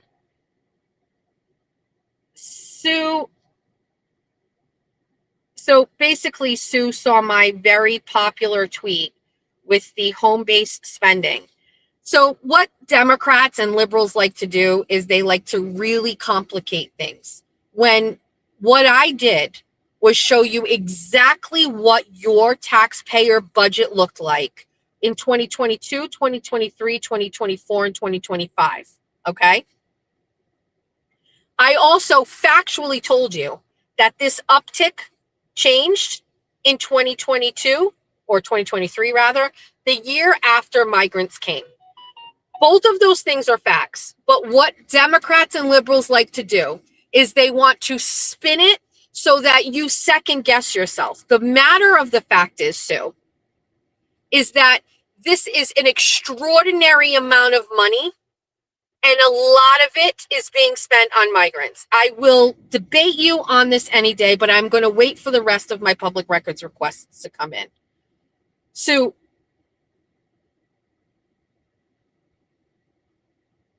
what's the actual proposal? No housing help for anyone? Here's the proposal. This is a great, thank you for asking, Sue. Ask yourself, what is the actual proposal? No housing help for anyone, kids on the street. Be specific about what you're asking for. Perfect. Here's exactly what I'm asking for. For every single migrant that was brought to Massachusetts under the Biden administration to be sent back across the border. That is my proposal. Thank you so much. Have a nice day. It's all your favorite Jess Machado songs on one CD. Wake up in the morning feeling like P. Diddy. Grab my glasses, I'm out the door. I'm gonna hit this city. Before I leave, brush my teeth, say goodbye to Jack. When I leave for Bunny After Dark, I'm not coming back. It's all the hits you've always loved in one place. Just so everyone knows, it's alright because I got Jeff his new guitar. And that's okay, cause my family is the best thing for me. Whether you're singing in the car by yourself or hanging out with your besties, there's a song for everybody. How much is that coffee at Society? Last week it was 50 cents less. How much is that coffee at Society? I don't care if this causes a mess. Recruiting seagulls, dishing about politics, or just straight up gossiping, this is the CD for you. One low price of $19.99. The chat I can't see. I'm driving and the sun's in my eyes. I love 24 on 24. I said I'm getting all the views. Sorry, Brian and Crawford, I told you before. Don't fuck with me, I'm a Fall River whore. Don't fuck with this Fall River whore. All songs, all decades, all moods, all Jess. I got a new life, you'd hardly recognize me. I'm so glad that Kayla Churchill and Jen Altman are not in my life. I don't care about all of my stupid haters. That is right. Eat my asshole. I saw the sign. It opened up my eyes. I saw the sign.